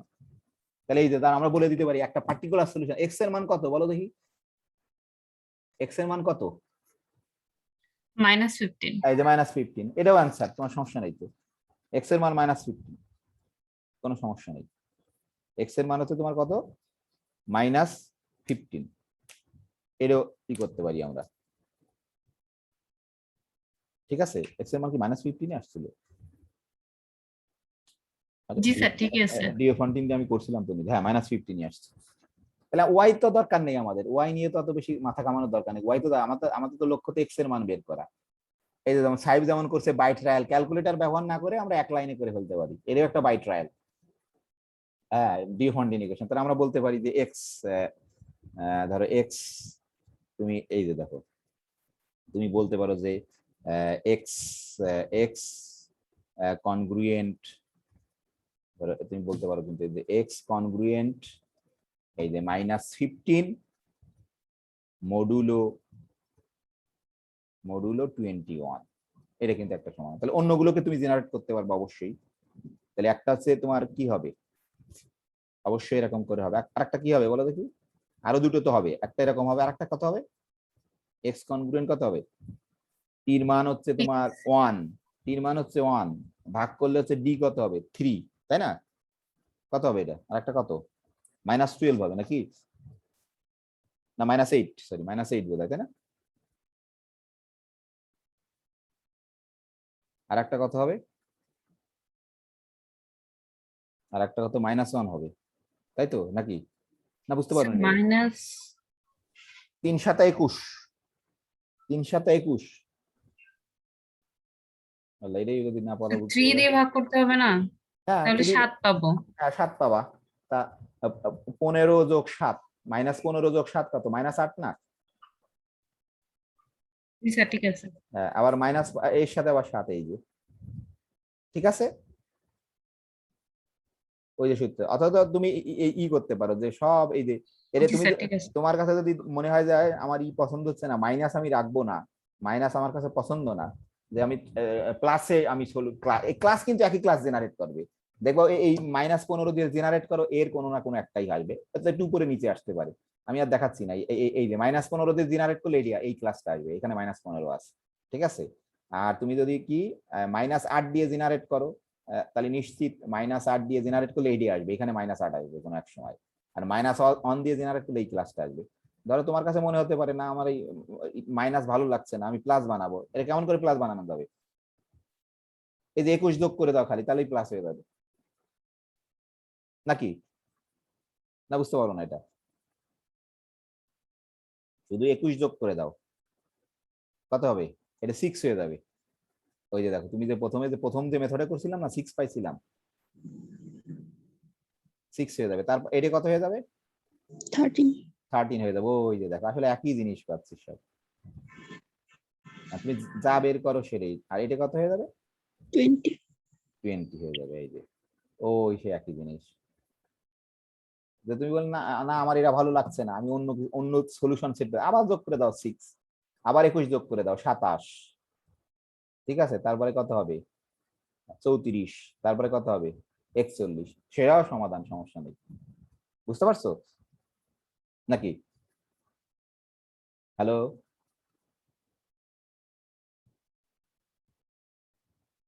কারো কি প্রশ্ন আছে? ম্যাডামের ক্লাস কবে আছে? এর পরের দিন। পলাশ সাহেব আছে নাকি? পলাশ সাহেব, পলাশ নেই বোধহয়। কবে আছে ম্যাডামের ক্লাস? হ্যালো, স্যার বুধবারে ক্লাস থাকে ম্যাডামের। বুধবার, ঠিক আছে। ম্যাডাম পড়াতেই পারছে না তোমাদের।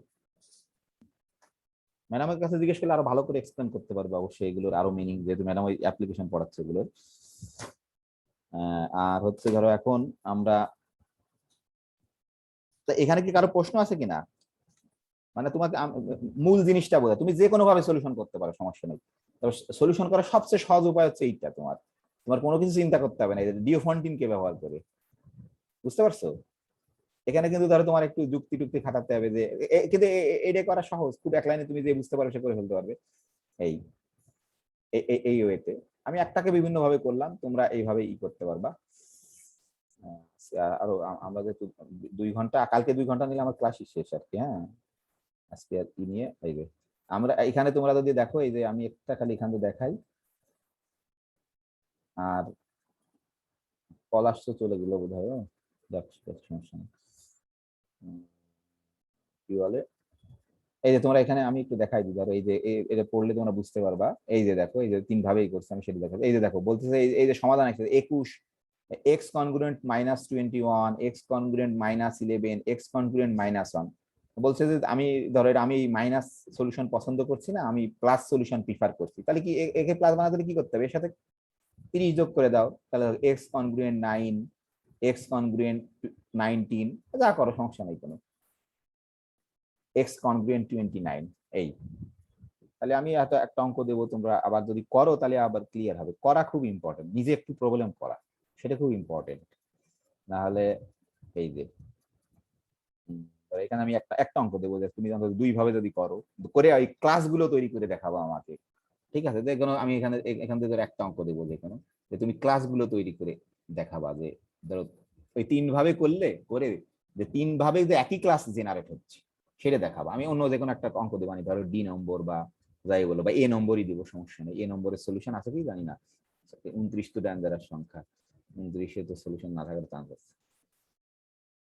ঠিক আছে, তাহলে অবশ্যই খালি আমি লিখে দেবো সলভ, কিন্তু তুমি ক্লাস তৈরি করো, ক্লাস তৈরি করে দেখাতে হবে তোমাকে কি ক্লাস আসলে জেনারেট হচ্ছে। ঠিক আছে, আমরা আজকে আর একটু পড়বো, কারণ ম্যাডাম ক্লাসে নিতে পারছি না।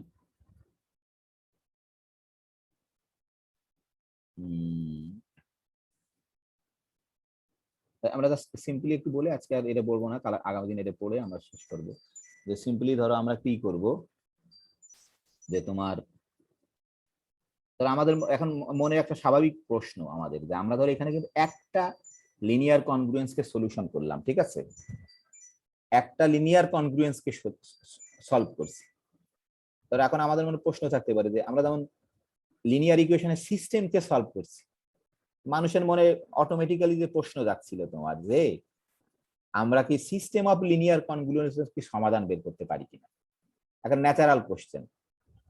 সেটাই বলছে যে আমরা having considered a single linear congruence, natural question, যে আমরা কি solving a system of simultaneous linear congruence, যে আমাদের ধরো 5টা লিনিয়ার কনগ্রুয়েন্স দেওয়া আছে, আমরা কি এমন একটা এক্স বের করতে পারবো যে এই সব কয়টাকে সিদ্ধ করবে সাইমালটেনিয়াসলি? কি এই প্রশ্ন মনে জায়গা তো স্বাভাবিক নাকি? নাকি বুঝতে পারোনি? আমরা কিন্তু এখানে ধরো সমাধান করলাম জাস্ট একটা লিনিয়ার সিঙ্গেল একটা লিনিয়ার ইকুয়েশনকে। ধরো এই একটা লিনিয়ার ইকুয়েশন আছে সিঙ্গেল, আর কিন্তু কিছু নেই, সিঙ্গেল একটা লিনিয়ার ইকুয়েশনকে সমাধান করছে। এই যে ধরো আর একটা লিনিয়ার ইকুয়েশন থাকলো, ধরো 10x কনগ্রুয়েন্ট 50 মডুলো ধরো অন্য কিছু মডুলো 40, তাহলে আমরা এই দুটোকে কি একসাথে সমাধান করতে পারি কিনা, সেটাই মানুষের মনে প্রশ্ন ছিল। আমার কথা বুঝতে পারছো? হ্যালো, সবাই কি চলে গেছে নাকি? হ্যালো,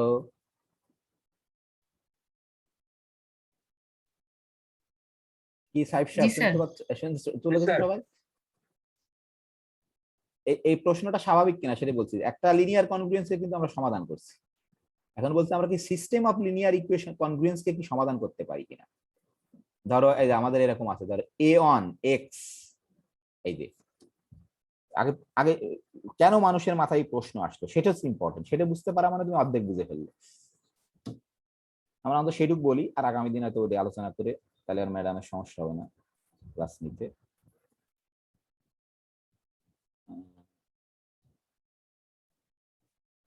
ধরো আমরা তখন আমরা এরকম, ধরো আমরা একটা লিনিয়ার কনগ্রুয়েন্সকে সমাধান করছি, ধরো কি বলে যে আমাদের এরকম ax ধরো কনগ্রুয়েন্ট b মডুলো n, একটা লিনিয়ার কনগ্রুয়েন্সকে আমরা সমাধান করছি। এখন যেহেতু আমরা সিস্টেম অফ লিনিয়ার ইকুয়েশনকে সমাধান করতে পারি, তোমরা অনেক মেথড পড়ছো এখন এইরকম যে ইভেন আমরা এটা ধরো জানি না এটা এতই যে সিস্টেম অফ লিনিয়ার কনগ্রুয়েন্সকে সমাধান করে, তাহলে মানুষের মনে এই প্রশ্ন যাচ্ছিল যে আমরা কি এটাকে করতে পারি, ধরো a1x b1 মডুলো ধরো n1, অ্যাটলিস্ট ধরো দুটা, ধরো a2x congruent b2 modulo n2, তারপর হচ্ছে তোমার ধরো সাপোজ এরকম করে এরকম দুটাকে কি করতে পারবো। ধরো এই মানুষের মনে প্রথম প্রশ্ন এরকম ছিল, এই যে মানে কি এমন কি এক্স আমরা খুঁজে পেতে পাবো যে এটাকেও সিদ্ধ করবে সাইমালটেনিয়াস, মানে এটাকেও সিদ্ধ করে একই সঙ্গে দুটো লিনিয়ার কনগ্রুয়েন্সকে সিদ্ধ করে। ইভেন তা না, মানুষ ধরে এরকম তৈরি করে দুটো না, যে আর ফাইনাইট সংখ্যক যে কোনো হলে তাকে আমরা সমাধান করতে পারি, সেটার টেকনিক মানুষ বের করে ফেলছে, এবং এত আগে বের করছে এটা কল্পনা অতীত। ধরো এরকম বি আর ধরো মডুলো এন আর, ঠিক আছে। এটা ধরো মানে প্রাচীন তোমার, তাহলে সমস্যাটা বুঝতে পারছো। আমরা চাই সিস্টেম অফ লিনিয়ার কনগ্রুয়েন্সকে, একটা সিস্টেম যার এলিমেন্টস হচ্ছে লিনিয়ার কনগ্রুয়েন্স, মানে ইকুয়েশন না কিন্তু লিনিয়ার ইকুয়েশন, লিনিয়ার কনগ্রুয়েন্স।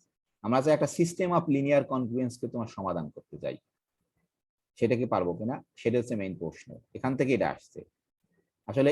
এটা এই যে ধরো এই ঘটনাটাই আমি যেটা a1x এই যে b1 m1 m2 mr দিয়ে লিখছে, এই যে তাহলে ধরো এর সমাধান থাকবে, তাহলে প্রথম প্রশ্ন হচ্ছে এর ইন্ডিভিজুয়াল সমাধান থাকতে হবে, এর ইন্ডিভিজুয়াল সমাধান থাকতে হবে, এইটার ইন্ডিভিজুয়াল তোমার সমাধান থাকতে হবে, যদি থাকে তাহলে কিন্তু সমাধান থাকবে। তাহলে এদের কখন সমাধান থাকবে আমরা কিন্তু জানি, তাই না?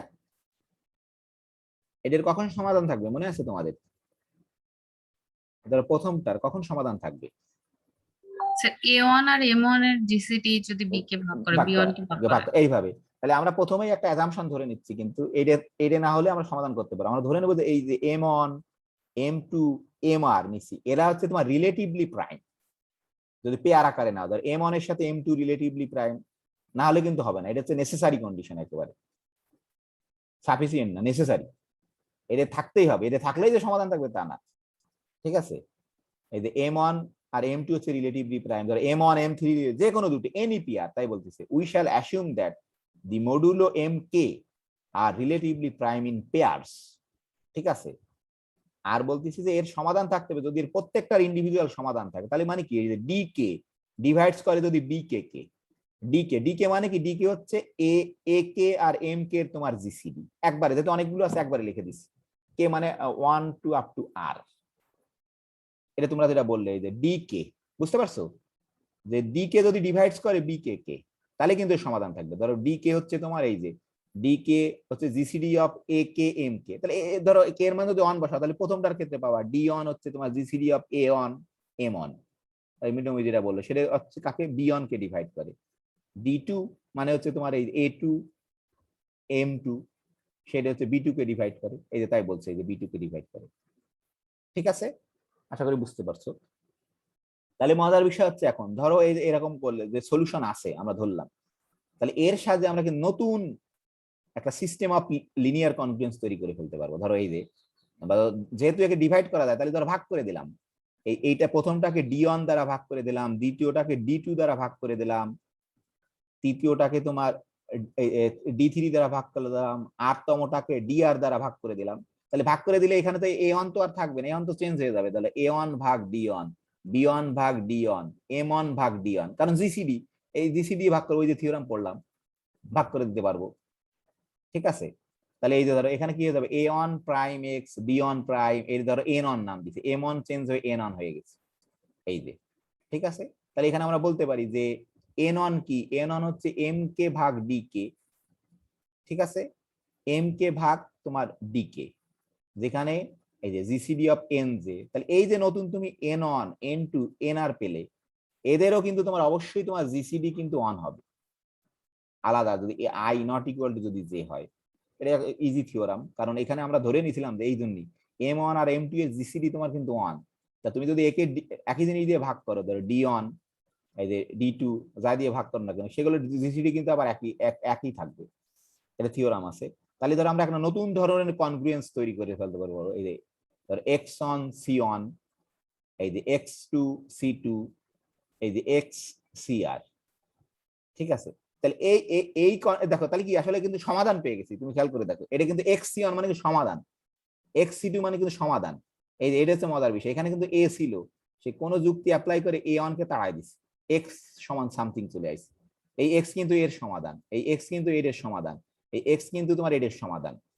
আমি খালি আজকে গল্প বলছি, পরের দিন তুমি কি করতে পারবো। এই যে দেখো তাহলে সমাধান পেয়েছে X congruent C one modulo N one, X congruent C two modulo N two, এই যে সমাধান পেয়ে গেছি।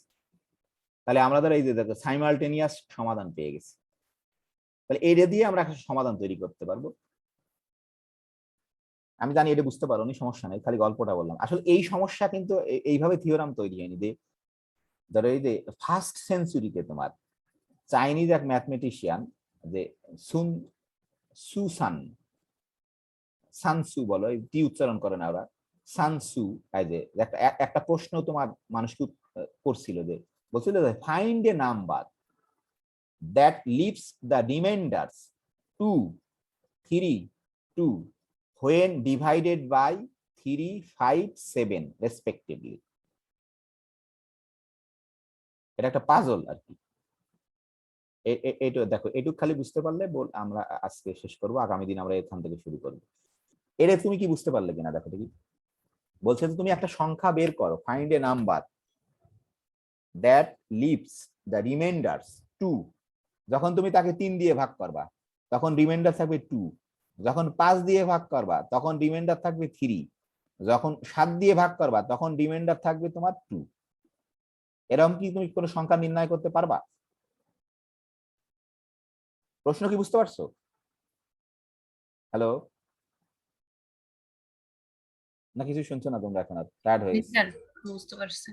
প্রশ্ন হচ্ছে এইটাই, তুমি যে এমন একটা সংখ্যা বের করো যেটাকে তোমার, তাহলে এটাকে কিন্তু আমরা কনগ্রুয়েন্সের মাধ্যমে লিখতে পারি। তাহলে সিস্টেম অফ লিনিয়ার কনগ্রুয়েন্স কেমন করে আসলো, যে তুমি এমন একটা সংখ্যা বের করো, এমন একটা সংখ্যা তুমি বের করো, ধরো এক্স, আমি তো জানি না সেই সংখ্যা, যে তাকে যদি তুমি কত দিয়ে ভাগ করো জানিছিল, কত দিয়ে ভুলে গেলাম আমি, 2, যে 3 দিয়ে যদি ভাগ করো বোধহয় 2 তোমারই থাকবে।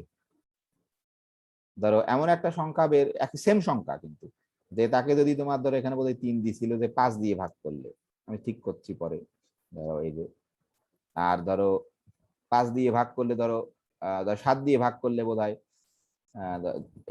2 থাকবে যদি 7 দিয়ে ভাগ করে, এরকম কিছু ছিল বোধহয়, তাই না? আমরা কি এরকম করে লিখতে পারি না ওই কথাটারে? সুসানের পাজলটাকে কিন্তু এরকম করে লিখতে পারি। এটার মানে কি বলো দেখি, এমন একটা সংখ্যা নির্ণয় করো যাকে 3 দিয়ে ভাগ করলে 2 ভাগশেষ থাকে, তাই না? নাকি এটার মিনিং কি? এটার মিনিং কি, তাই না? নাকি হ্যালো, এটার মিনিং কি এটা না? জি স্যার। যে এটা x হচ্ছে এমন একটা সংখ্যা যাকে তাকে যদি তুমি 3 দিয়ে ভাগ করো ভাগশেষ 2 থাকবে। এটার মিনিংও তাই, সেই সংখ্যা এমন একটা সংখ্যা যাকে তুমি 5 দিয়ে ভাগ করো 3 অবশিষ্ট থাকবে। এমন একটা সংখ্যা যাকে তুমি 7 দিয়ে ভাগ করো 2 অবশিষ্ট থাকবে। তাহলে এই যে দেখো এটাই কিন্তু তোমার সিস্টেম অফ লিনিয়ার ইকুয়েশন হয়ে গেছে, সিস্টেম অফ লিনিয়ার কনগ্রুয়েন্স তৈরি হয়ে গেছে। আসলে ওই প্রবলেম থেকেই তৈরি হয়েছিল খ্রিস্টপূর্ব 1 শতাব্দীতে, বোধহয় এডি দেওয়া আছে। হয়তো আমি এখানে ভুল লিখছি, যে ওনার কি ছিল আমি জানি না, দাঁড়াও দেখি। ধরো কি ছিল যে find a number that lives reminder 2, ধরো রিমাইন্ডার 2 ছিল তোমার, রিমাইন্ডার 2 ছিল তখন কি দিয়ে ভাগ করবা, 3 দিয়ে ভাগ করবা, ঠিক আছে। তারপরে তো তোমার রিমাইন্ডার 3 ছিল যখন 5 দিয়ে ভাগ করবা, রিমাইন্ডার 3 ছিল যখন 5 দিয়ে ভাগ করবা, ঠিক আছে। আর রিমাইন্ডার 2 থাকবে যখন তুমি 7 দিয়ে ভাগ করবা, রিমাইন্ডার 2 থাকবে যখন তুমি 7 দিয়ে ভাগ করবা।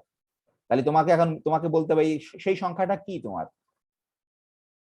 তোমরা চিন্তা করো, দেখো পারো কিনা বের করতে।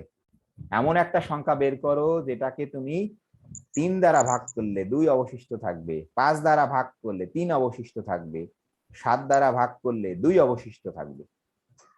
স্যার 23 হবে। হ্যাঁ 23 হবে। হ্যাঁ 23 তে আমরা পারবো, কিন্তু এটা ধরো এটা ছোট বলে আমরা পারলাম। এখন এটাকে ধরো আমরা করতে হবে, আমরা সিস্টেমে এরকম একটা থিওরাম সে দিছিল, এই যে যেহেতু চায়নাতে এটা হয়েছিল এই জন্য এর নাম হচ্ছে তোমার চাইনিজ রিমাইন্ডার থিওরাম, ঠিক আছে। এই জন্য এর নাম বলে হচ্ছে চাইনিজ রিমাইন্ডার থিওরাম। আমরা আগামী দিন মূলত এটা পড়বো। এই যে আমি খালি এটা জাস্ট একটু মুখে বলে চলে যাচ্ছি, আগামী দিন এটা প্রুফ করবো আমরা। এই জন্য তো আসলে প্রথমে এই puzzle, such mathematical puzzles are by no means confined to the single culture sphere।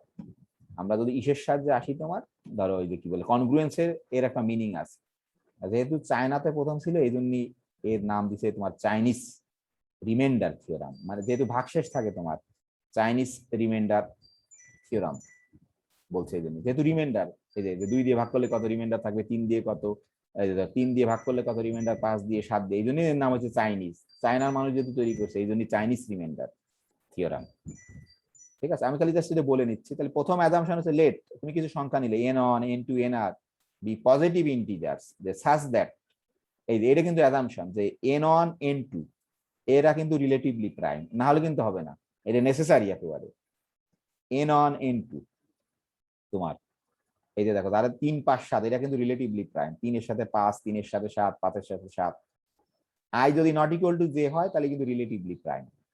এখন বলছে then the system of linear congruence x congruent a1 modulo n1, x congruent a2 modulo n2, এরকম করতে করতে x congruent ar modulo nr এর এই সিস্টেমের তোমার has a simultaneous solution. এই শর্ত যদি হোল্ড করে অবশ্যই অবশ্যই সলিউশন আছে, হুইচ ইজ ইউনিক, এবং সেই সলিউশনটা আবার ইউনিকও হবে। এবং কিন্তু এই মডুলোটা তোমার চেঞ্জ হয়ে যাবে, কিন্তু মডুলোটা চেঞ্জ করে তোমাকে বের করতে হবে যে মডুলো দ্য ইন্টিজার্স গুলো হবে এই n1 n2 nr কে গুণ করলে যেটা হবে সেই মডুলো দিয়ে আমরা ওটাকে নির্ণয় করতে পারবো। এটা হচ্ছে কথা। কিছু কি বুঝতে পারলে? আমরা কিন্তু মডুলোর সাহায্যে সংখ্যাকে তোমার করতে পারি, আমরা সংখ্যাকে আইডেন্টিফাই করতে পারি তোমার, হ্যাঁ মডুলোর সাহায্যে সংখ্যাকে আইডেন্টিফাই করতে পারি।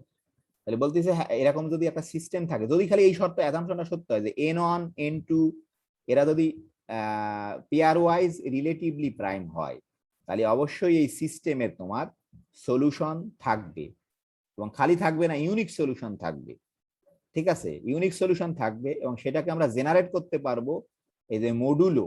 এই মডুলোটা কিসের মডুলো হবে, সেটা হচ্ছে modulo of n1 into n2 into nr, সেইগুলোর মডুলো থেকে। এই যে দেখো ওই ওই যেমন এখানে ধরো এখানে ওই অঙ্কটাই আছে, ওই অঙ্কটা এখানে করছে যে 23ই হবে আনসার, কিন্তু সেটাকে নির্ণয় করছে 23 কেমন করে নির্ণয় করছে, মডুলো 105 এর সাহায্যে। 105 কেমন করে আসে, যে 3 গুণ 5 গুণ 7 কত হয়, 105 হয় না, যে মডুলোটা তোমার নির্ণয় হবে 105 দ্বারা।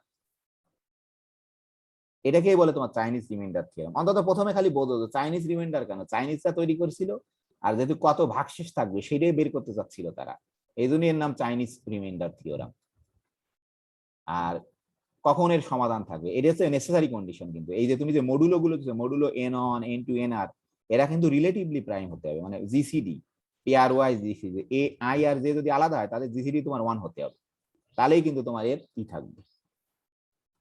বলছে যে এই সিস্টেমের সলিউশন থাকবে, সেই সলিউশন ইউনিক হবে, আর কার সাথে মডুলো হবে সেটা হচ্ছে এই n1 n2 nr এর গুণফল দিয়ে তার সাথে মডুলো হবে। Modulo the integer n1 times n2 times nr। সেটা আমি জানি আজকে বুঝতে পারোনি, কিন্তু অবশ্যই এই পাজলটা বোঝার চেষ্টা করো। এইটাই বোঝার চেষ্টা করো, তাহলে তুমি অন্তত ফিল করতে পারবা কেন আমাদের এই প্রয়োজন। তো ঠিক আছে, আজকে ক্লাস শেষ করে, অনেকক্ষণ ক্লাস হলো, আগামী দিনও 2 ঘন্টা ক্লাস নিব, আশা করি শেষ হয়ে যাবে। যদি শেষ না হয় তখন আবার পরের সপ্তাহে যে একদিন ক্লাস নিতে হবে। তাহলে এটা স্টাডি করার দরকার নেই, তুমি খালি এটা একটু দেখো, এটা আমরা আগামী দিন পড়বো, কালকে পড়বো। তাহলে আমি একটা অঙ্ক খালি দেবো, তুমি এই ক্লাস তৈরি করো যে 3 ভাবে করে যে সেম ক্লাস হয়, একটা অঙ্ক দেবো খালি। তো ঠিক আছে, শেষ। কারো প্রশ্ন আছে? হ্যালো, চাইনিজ সেমিনার থেকে বুঝতে পারোনি আমি জানি, সমস্যা নেই, না বুঝতে পারছো কি সাইফ খান সাহেব? একটু দেখতে হবে স্যার। হ্যাঁ, এটা বোঝা যাবে না, আমরা আগামী দিন এটা আলোচনা করবো, এটা নিয়ে আমাদের আগামী দিনের ক্লাস সব, যে কেমন করে তুমি এটা বোঝার চেষ্টা করো। আমি বললাম যে এইটা খুব ইম্পর্টেন্ট, যে এই ঘটনাটা, যে find a number that lives the reminder 2, 3, 2 when divided by 3, 5, 7 respectively. এই ধাঁধার সমাধান করতে গিয়েই তোমার এই থিওরাম তৈরি হয়েছে। ধরো ও যেমন এই ধাঁধার অ্যান্সার বলে দিল, এটা খুব সহজে বলে দেওয়া যায়, কিন্তু এগুলো যদি বড় বড় করে দিই তাহলে কিন্তু বলা যাবে না। কিন্তু এই থিওরামের সাহায্যে যত বড় করো তুমি কি করতে পারবা, যে বলে সাস ম্যাথমেটিক্যাল পাজলস, এর সাহায্যে আমরা এই থিওরাম পেয়ে গেছি। তাহলে এটা অন্তত সবার চেষ্টা করবা করার। আমি বললাম, যেটা বললাম যে আমি একটা দেবো যে তুমি ক্লাস বের করবা, ঠিক আছে? যে ধরো তুমি 3 ভাবে করলে সমাধান, আমি কিন্তু দেখাইছি যে ডাইরেক্ট তুমি এক্স এর মান বের করে ফেলছো, সেটা একটা। আর তোমার ওই যে ধরো অন্তত 3 ভাবে করবা, আমি যে 3 ভাবে করাইছি, সেই 3 ভাবে করে 3 ভাবে তুমি ক্লাসটা নির্ণয় করবা, যে সব সময় যে একই ক্লাস আসছে, হয়তো উপরে নিচে আসছে কিন্তু একই ক্লাস আসছে। সেটা প্রথমে ধরো করলে ডিওফন্টিন অ্যাপ্লাই করে, তারপর হচ্ছে তোমার ওই যে ধরো এই যুক্তি ব্যবহার করে করলে, ধরো এই যুক্তি ব্যবহার করে ধরো এক্স কেই না করে এরকম করে, আর তারপরে ধরো এক্স কে খালি ই বানায়, যেটা দেখছি সেই। তো কারো যদি প্রশ্ন না থাকে শেষ করি এখন। প্রশ্ন আছে কারো?